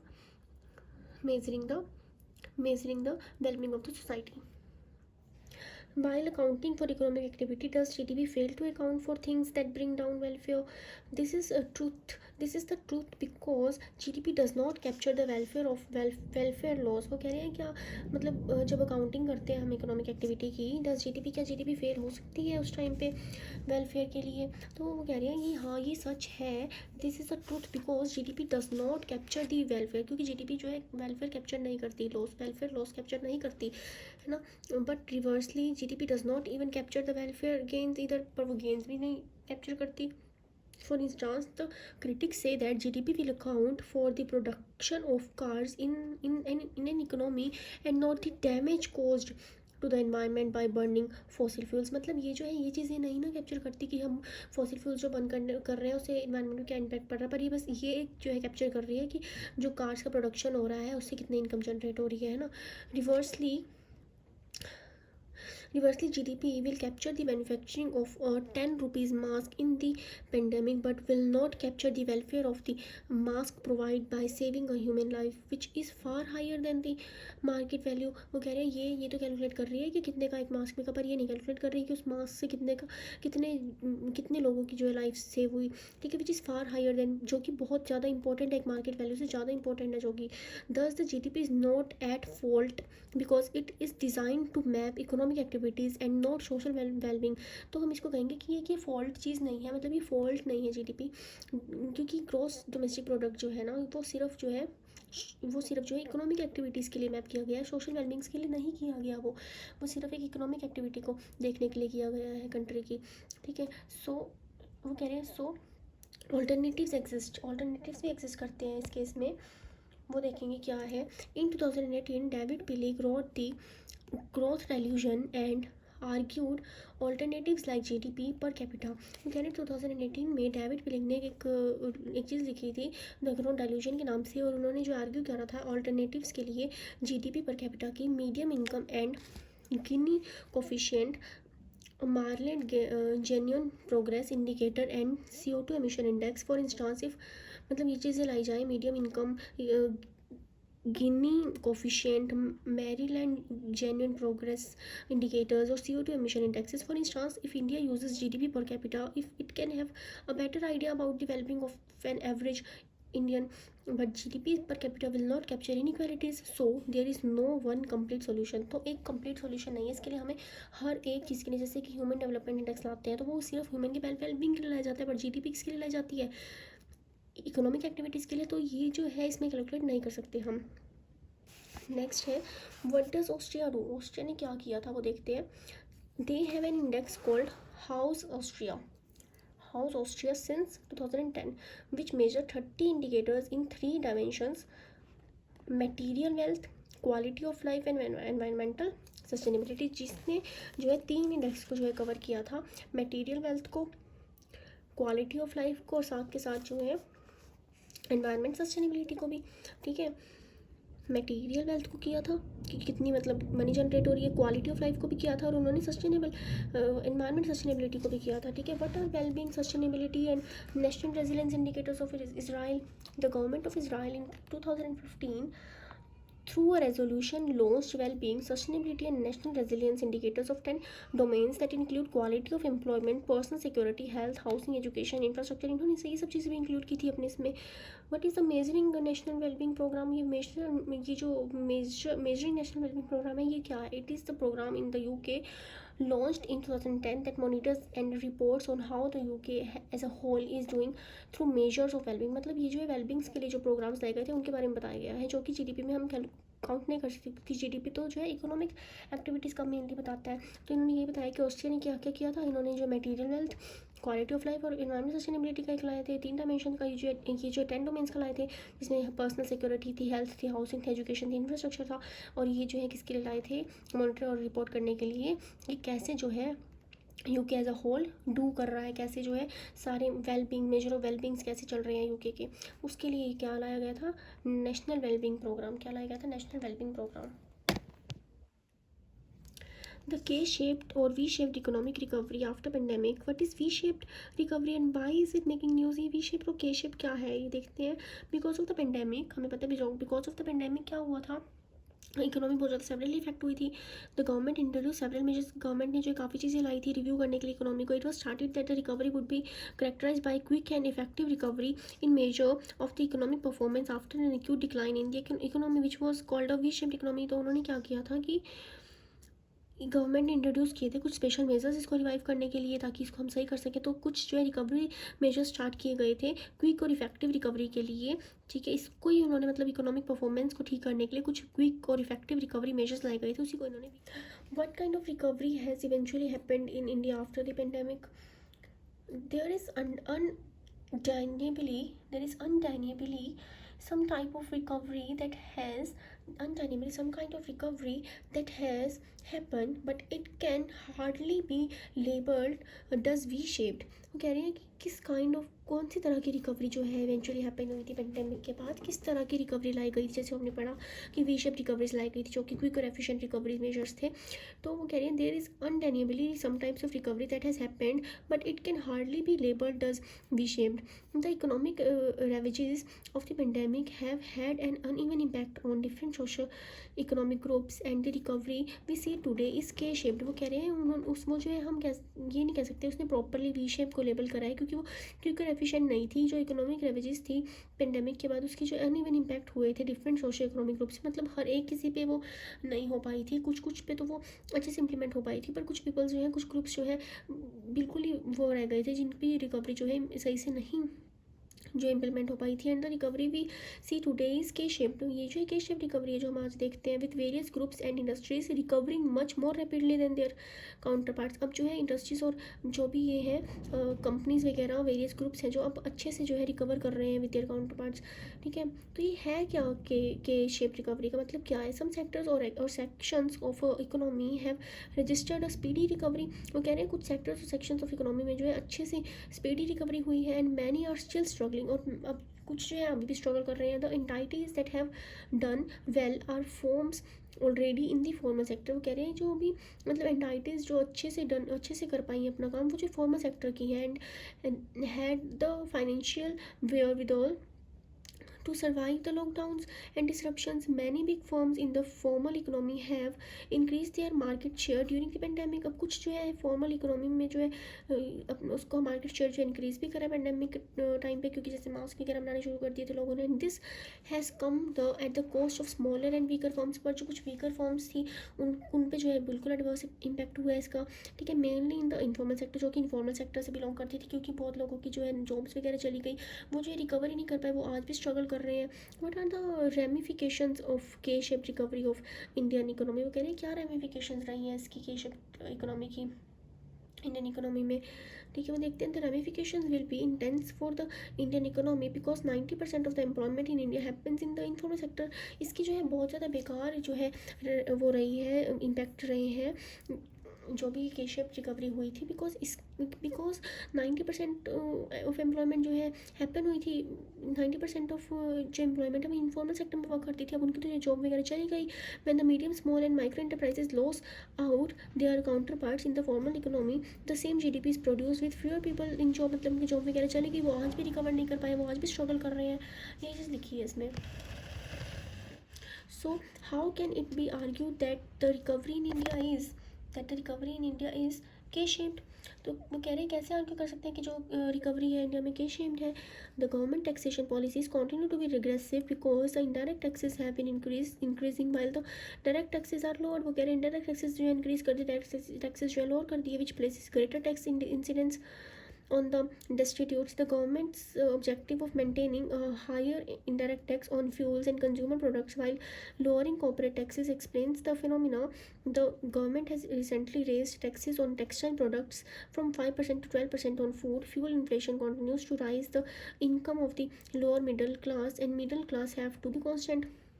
इसमें ये चीज़ लिखी है कि अब गवर्नमेंट ने क्या किया था, इनडायरेक्ट टैक्सेस तो इंक्रीज़ कर दिए थे, डायरेक्ट जो है उन्होंने क्या कर दिए थे, कम कर दिए थे. ये चीज़ बताता है कि अब इनडायरेक्ट टैक्सेस तो हर किसी पे लगने वाले हैं, है ना. पर मतलब जो भी पुअर है, चाहे वो कुछ भी ले रहा है, इनडायरेक्ट टैक्सेस तो हर किसी पे लगेंगे. पर जो डायरेक्ट टैक्सेस किसी पे लगेंगे. पर इसमें जो भी इम्पैक्ट आया था वो कुछ जो है पुअर पीपल्स को ज़्यादा आया था, मिडिल क्लास पीपल्स को ज़्यादा आया था. पर गवर्नमेंट ने उनसे भी टैक्सेस लिए, क्योंकि उनको ये जो है रिकवर करना था सारा कुछ जो है एक ब्रॉड लेवल पे. अब वो जो है सिर्फ एक मिडिल क्लास को या फिर पुअर क्लास को लेके नहीं, वो सबको लेके एक साथ चल रहे थे. तो उन्होंने जो है इंडायरेक्ट टैक्सेस इंक्रीज़ कर दिए और डायरेक्ट टैक्सेस जो है कम कर दिए. डायरेक्ट टैक्सेस कम करने से ये हुआ कि जो अब मिडिल क्लास वर्कर्स थे, जो भी फैमिलीज थी, उनको जो है डायरेक्ट टैक्सेस देने में इतनी प्रॉब्लम नहीं आई. और इनडायरेक्ट टैक्सेस तो हर कोई दे रहा था, तो वो जो है इक्वालिटी बनी रही उस चीज़ में. ठीक है, इस social policy also a factor of के shaped recovery.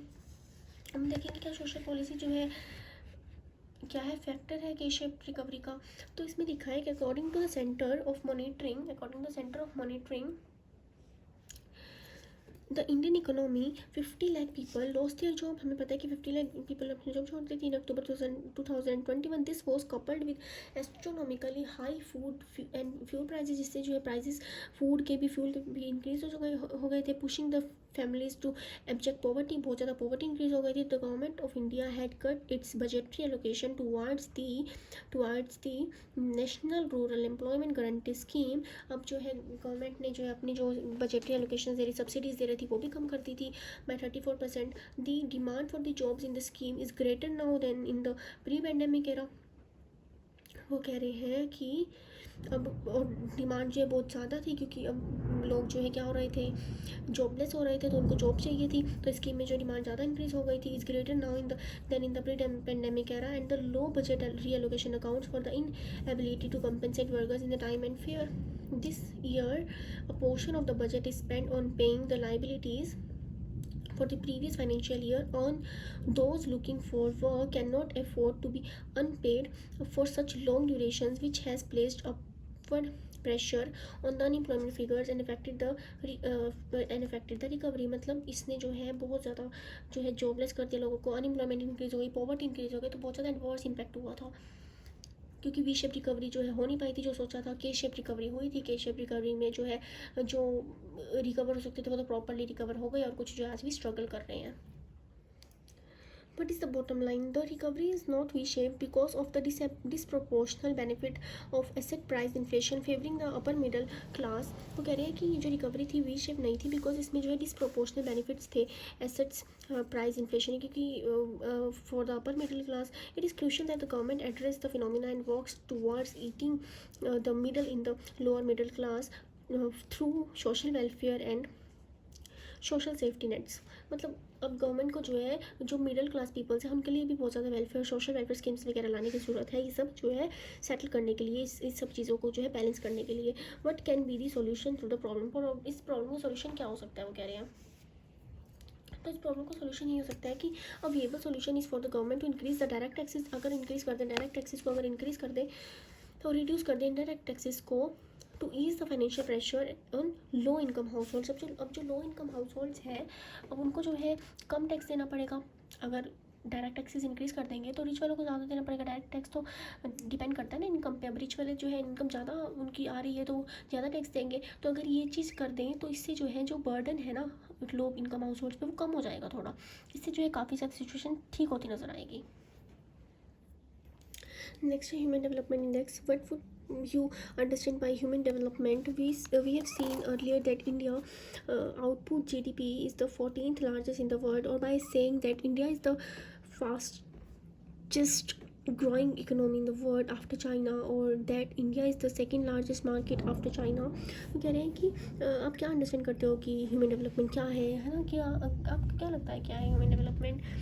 We have seen earlier that India output GDP is the 14th largest in the world, or by saying that India is the fastest growing economy of the world after China. ठीक है, China के बाद जो है India जो है fastest growing economy है, और that India is the second largest market after China. मतलब जो है इंडिया क्या है सेकेंड लार्जेस्ट मार्केट है चाइना के बाद. However we have also seen a low mark in GDP per capita. पर हमने जो है लो मार्क्स जो है देखे हैं जीडीपी पर कैपिटा में. Realising the modern economics lack measurement standard for human development is the overall growth process. Two noted Asian economist doctor Mahbub ul Haq Pakistan and doctor Amartya Sen India formulated the human development index. Doctor Mahbub ul Haq और doctor Amartya Sen ने मिलकर एक human development index बनाया था जो कि directly बताता है ह्यूमन डेवलपमेंट के ओवरऑल ग्रोथ को. popularly known as the HDI, जिसको कहा गया था human development index HDI. In the 90s में बनाया था ये. ठीक है, in the first comparison of economies based on HDI was in 1990. जो इन्होंने फर्स्ट कंपैरिजन जो है इकोनॉमीज का बनाया था वो HDI की बेसिस पे बनाया था इन्होंने 1990 में. कब बनाया था 1990 में बनाया था. ठीक है, the index is simple. Index जो बहुत सिंपल था. The index is simple, completely objective and measurable to track down the government efforts for basic human development. मतलब ये जो बहुत सिंपल था और कम्प्लीटली ऑब्जेक्टिव था और इसको हम मेज़र कर सकते थे. किस चीज़ को मेज़र कर सकते थे. इससे हम ह्यूमन डेवलपमेंट को, बेसिक ह्यूमन डेवलपमेंट को. ठीक है, कुछ गवर्नमेंट के एफर्ट्स थे for basic human development efforts and help rank countries world wide. और ये मतलब कंट्रीज़ को रैंक देता था उसके ह्यूमन डेवलपमेंट के बेसिस पे कि उसका ह्यूमन डेवलपमेंट इंडेक्स कैसा है. ठीक है, today the index has global acceptability and forms the basis for ranking countries by UNDP, United Nations Development Program, in their human development report. ठीक है, the index value would range from 0 to 1 and is taken up to 3 digit decimal. वो कह रहे हैं जो index value है वो range करती है 0 से 1, रेंज करती है वो 0 to 1 and is taken up to 3 digit decimal. इसको 3 डिजिट डेसिमल्स तक ले सकते हैं. मतलब पॉइंट्स में 0.1 0.2 ऐसे 3 डिजिट डेसिमल्स तक ले सकते हैं. जैसे 0.23 है ना, तो 3 डिजिट डेसिमल्स तक ले सकते हैं इसको. दी क्लोजर वैल्यू टू 1 जैसे 0.500 ले रखा है यहाँ पे, तो 3 डिजिट डेसिमल्स हो गए. तो वो कह रहे हैं जो क्लोजेस्ट वैल्यू होगी वो होगी 1. It is set to be good effort and human development. मतलब जो 1 होगी वो सबसे अच्छी वैल्यू होगी. And the value lower than 0.500 जो कि 0.500 से कम होगी वो सेटिस्फैक्ट्री नहीं होगी, वो जो है एवरेज से कम होगी. ठीक है, 0.500 जो एवरेज होगी, 1 जो है सबसे अच्छी होगी और 0 सबसे कम होगी. The methodology and criteria have been slightly modified from 2010 by making it more scientific by converting each of the 3 parameters into an index. ठीक है, secondly the adult literacy and gross enrollment index has been refined into an education index comprising वो कह रहे हैं अब जो है कुछ एडल्ट लिटरेसी और ग्रोस एनरोलमेंट इंडेक्सेस भी लाए गए हैं, ठीक है। Mean years of schooling index भी लाया गया है। Numbers of years that 25 years old have spent in, कितने नंबर ऑफ ईयर्स मतलब किसी ने 25 ईयर्स ओल्ड पर्सन स्पेंड किए हैं स्कूल में। एंड बी जो है रिप्रेजेंट करता है एक्सपेक्टेड ईयर ऑफ स्कूलिंग कितनी है उसकी, which is years then that a 5-year-old child will spend in education, ठीक है। एक्सपेक्टेड ईयर ऑफ स्कूलिंग कितनी है overall life span. The composite HDI would be a harmonic meaning of all the three, all multiplied and then cube root taken, ठीक है। मतलब क्या क्या, एक तो mean year of schooling index, मतलब इसमें जो एक एजुकेशन इंडेक्स है, मतलब इसमें सब कुछ है एक तरह से। इसमें लिटरेसी रेट्स हैं, उसमें इसमें जो है हेल्थ को लेके है, इसमें सारी ह्यूमन डेवलपमेंट इंडेक्सेस है, एजुकेशन, लिटरेसी, हेल्थ, फैसिलिटीज़ जो है उसकी, ठीक है, सैनिटेशन, मतलब सारी फैसिलिटीज़ आ जाती हैं इसमें। लिटरेसी, एजुकेशन, हेल्थ, उसका सारी चीज़ें, स्कूलिंग, तो एजुकेशन को लेकर स्कूलिंग इंडेक्स है, उसमें जो है 3 चीज़ें हैं। Mean year school index, expected year of schooling जो कि बताता है 25 ईयर से ऊपर वाला, ये बताता है 5 ईयर से 5 ईयर की चाइल्ड ने कितने ईयर स्पेंड करे हैं, ठीक है। और मतलब इन सब का जो है ये क्या करता है, क्यूब रूट लेता है, ठीक है। मतलब HDI जो है बहुत इंपॉर्टेंट है एक इंडिविजुअल की वेलबींग को मेजर करने के लिए, एक कंट्री में पीपल्स की वेलबींग क्या है, ह्यूमन बींग की वेलबींग क्या है, उसको मेजर करने के लिए HDI लाया गया। What is your guess on India's HDI rank globally, आपका क्या गेस है कि इंडिया का HDI रैंक क्या होगा globally. Out of 189 countries India is in the 129 position with HDI value of 0.640। What would be your inference from the above, that is to say, as explained previously also, is that the expansion of output through impressive by global standards, वो कह रहे हैं कि ये जो है मतलब HDI value जो है जिस इंडिया का 0.640 है 2019 के डाटा के हिसाब से, क्या इन्फ्रेंस है आपका इससे। दैट इज़ व्हाट यू से कि ये जो एक्सप्लेन किया गया है ऊपर, क्या ये एक्सपेंशन ऑफ आउटपुट है through impressive of global standards is insufficient domestically to provide for basic human developments in the country। क्या ये insufficient है, क्या ये और ज़्यादा होना चाहिए, क्या सोचते हैं आप इसके बारे में, वो कह रहे हैं। So the population of USA, the largest economy globally, जो पॉपुलेशन है USA की लार्जेस्ट इकोनॉमी है उसकी globally, is even lesser than those below the poverty line in India. वो जो है बहुत कम है, मतलब उसकी जो पॉवर्टी लाइन है वो बहुत कम है अगर इंडिया के कंपैरिजन में हम देखें। Not to talk the entire population, they can be then we can say India's population is the second most populous country. जो इंडिया की मतलब पॉपुलेशन है वो सेकेंड मोस्ट पॉपुलस कंट्री है इंडिया आफ्टर चाइना, ठीक है। Mainly responsible for the low HDI rank, मतलब इसका जो है लो HDI रैंक है। Well the answer to that fact is if China can have a better rank with the highest population in the world, why not India. वो कह रहे हैं कि अगर चाइना का जो है बेटर रैंक हो सकता है विद द हाईएस्ट पॉपुलेशन, इतनी ज़्यादा हाईएस्ट पॉपुलेशन है उसकी, तब भी चाइना का रैंक जो HDI में बेटर है, तो इंडिया का क्यों नहीं हो सकता, why not India. Secondly traditional thinking has changed today but is required is there proper harnessing through education. वो कह रहे हैं आज के टाइम पे हमें क्या चाहिए, प्रॉपर हार्नेसिंग चाहिए जो एजुकेशन के थ्रू, स्किल डेवलपमेंट चाहिए और बिल्डिंग ह्यूमन कैपिटल चाहिए। In this direction India's efforts have been modest to say optimistically. Thirdly one must realise that curbing the population is a long protracted effort with many economic and non economic issues. वो कह रहे हैं कि ये ठीक है। Well the answer to that first, if अगर China का मतलब अच्छा हो सकता है तो इंडिया का भी हो सकता है। सेकेंडली वो ये कहते हैं कि अगर ट्रेडिशनली थिंक करें हम कि थिंकिंग हैज़ चेंज, ट्रेडिशनली मतलब अगर देखें तो थिंकिंग जो है चेंज हो गई है। Today what is required is there proper harnessing through education, मतलब एजुकेशन, स्किल डेवलपमेंट वगैरह सब कुछ अच्छा होना चाहिए। बिल्डिंग ह्यूमन कैपिटल के लिए, ह्यूमन कैपिटल को बिल्ड करने के लिए एजुकेशन, स्किल डेवलपमेंट सब कुछ अच्छा होना चाहिए कंट्री का। In this direction India's efforts have been modest to say optimistically.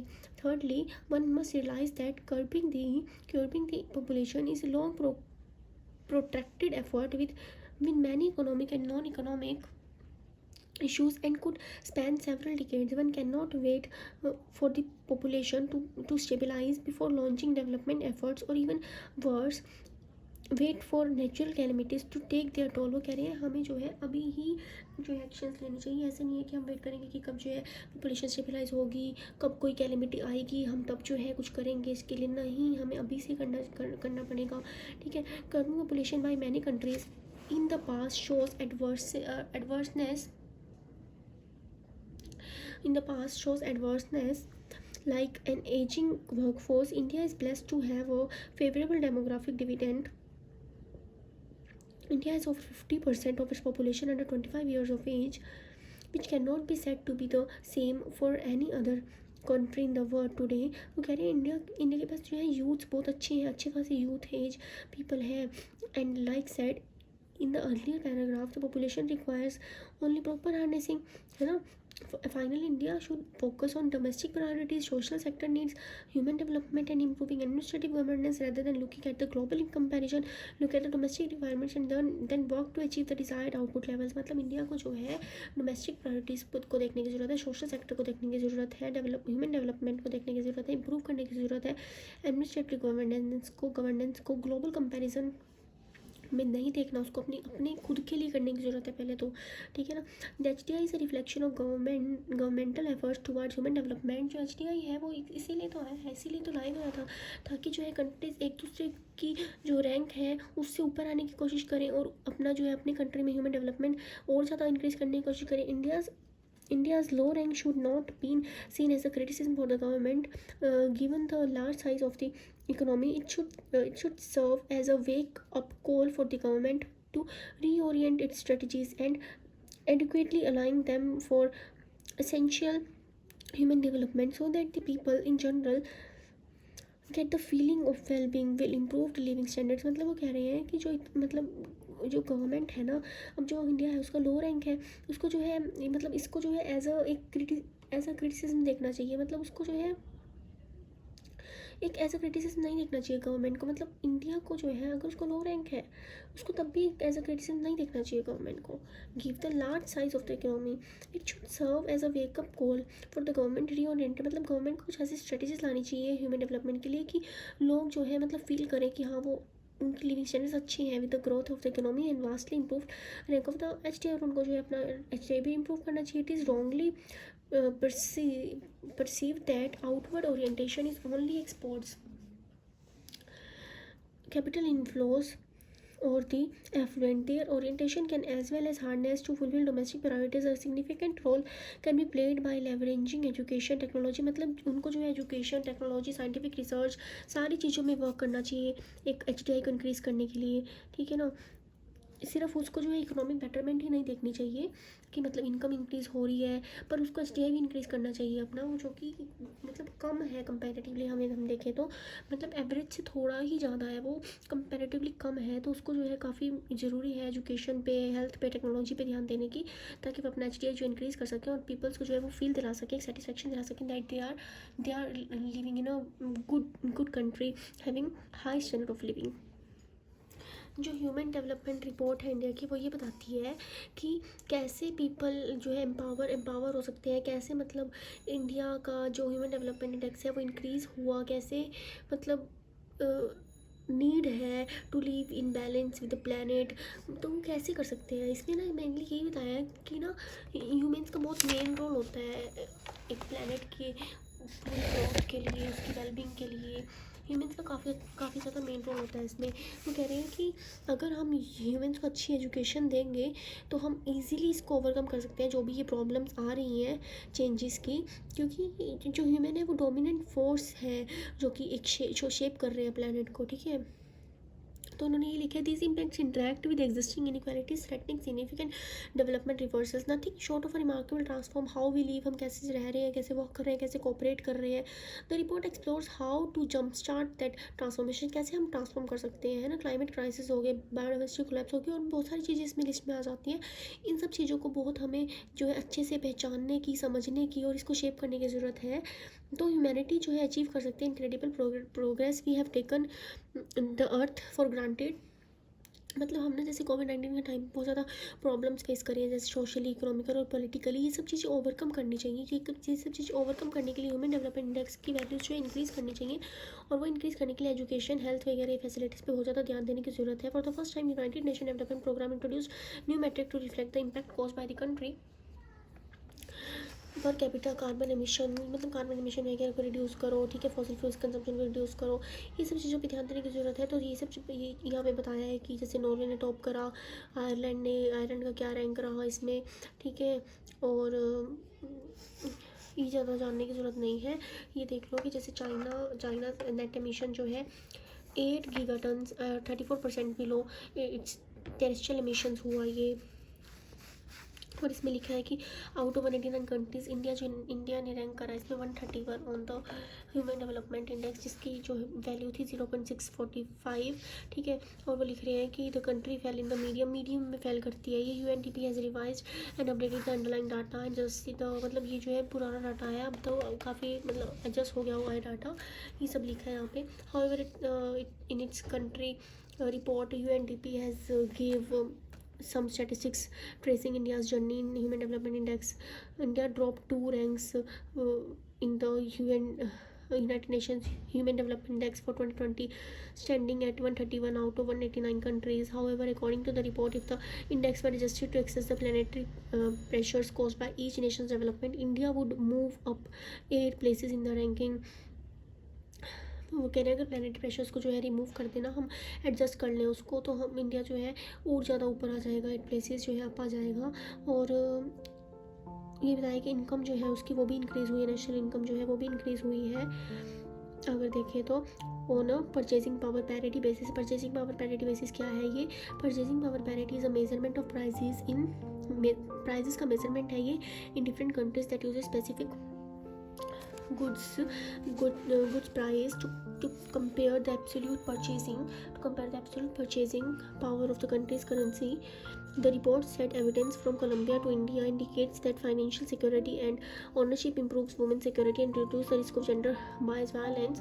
ये मतलब ये बताती है रिपोर्ट जो है ना, ये परचेसिंग पावर पैरिटी तो वही मेजरमेंट है प्राइसेस का डिफरेंट कंट्रीज का, जो यूज़ करता है स्पेसिफिक फूड प्राइसेस को कंपेयर करने के लिए absolute purchasing power of countries की, ठीक है। और जो रिपोर्ट है ना वो एविडेंस देती है कोलंबिया टू इंडिया, इंडिकेट करती है फाइनेंशियल सिक्योरिटी होगी, ऑनरशिप होगी, इंप्रूव करती है वुमेन सिक्योरिटी को, रिड्यूस करती है risk of gender bias violence को, क्लियरली इंडिकेट करती है ये। owning land can empower women. It further set indigenous children in Colombia, India and Thailand show more malnutrition related issues such as stunting and wasting। वो कह रहे हैं कि Thailand में भी बहुत ज़्यादा malnutrition related issues हैं, जैसे स्टंटिंग और वेस्टिंग को लेके। ये चैप्टर यहाँ पे ख़त्म होता है, आगे हम नेक्स्ट चैप्टर देखेंगे। अगर ये सही लगता है तो नेक्स्ट वीडियोस बनाएंगे। Thank you.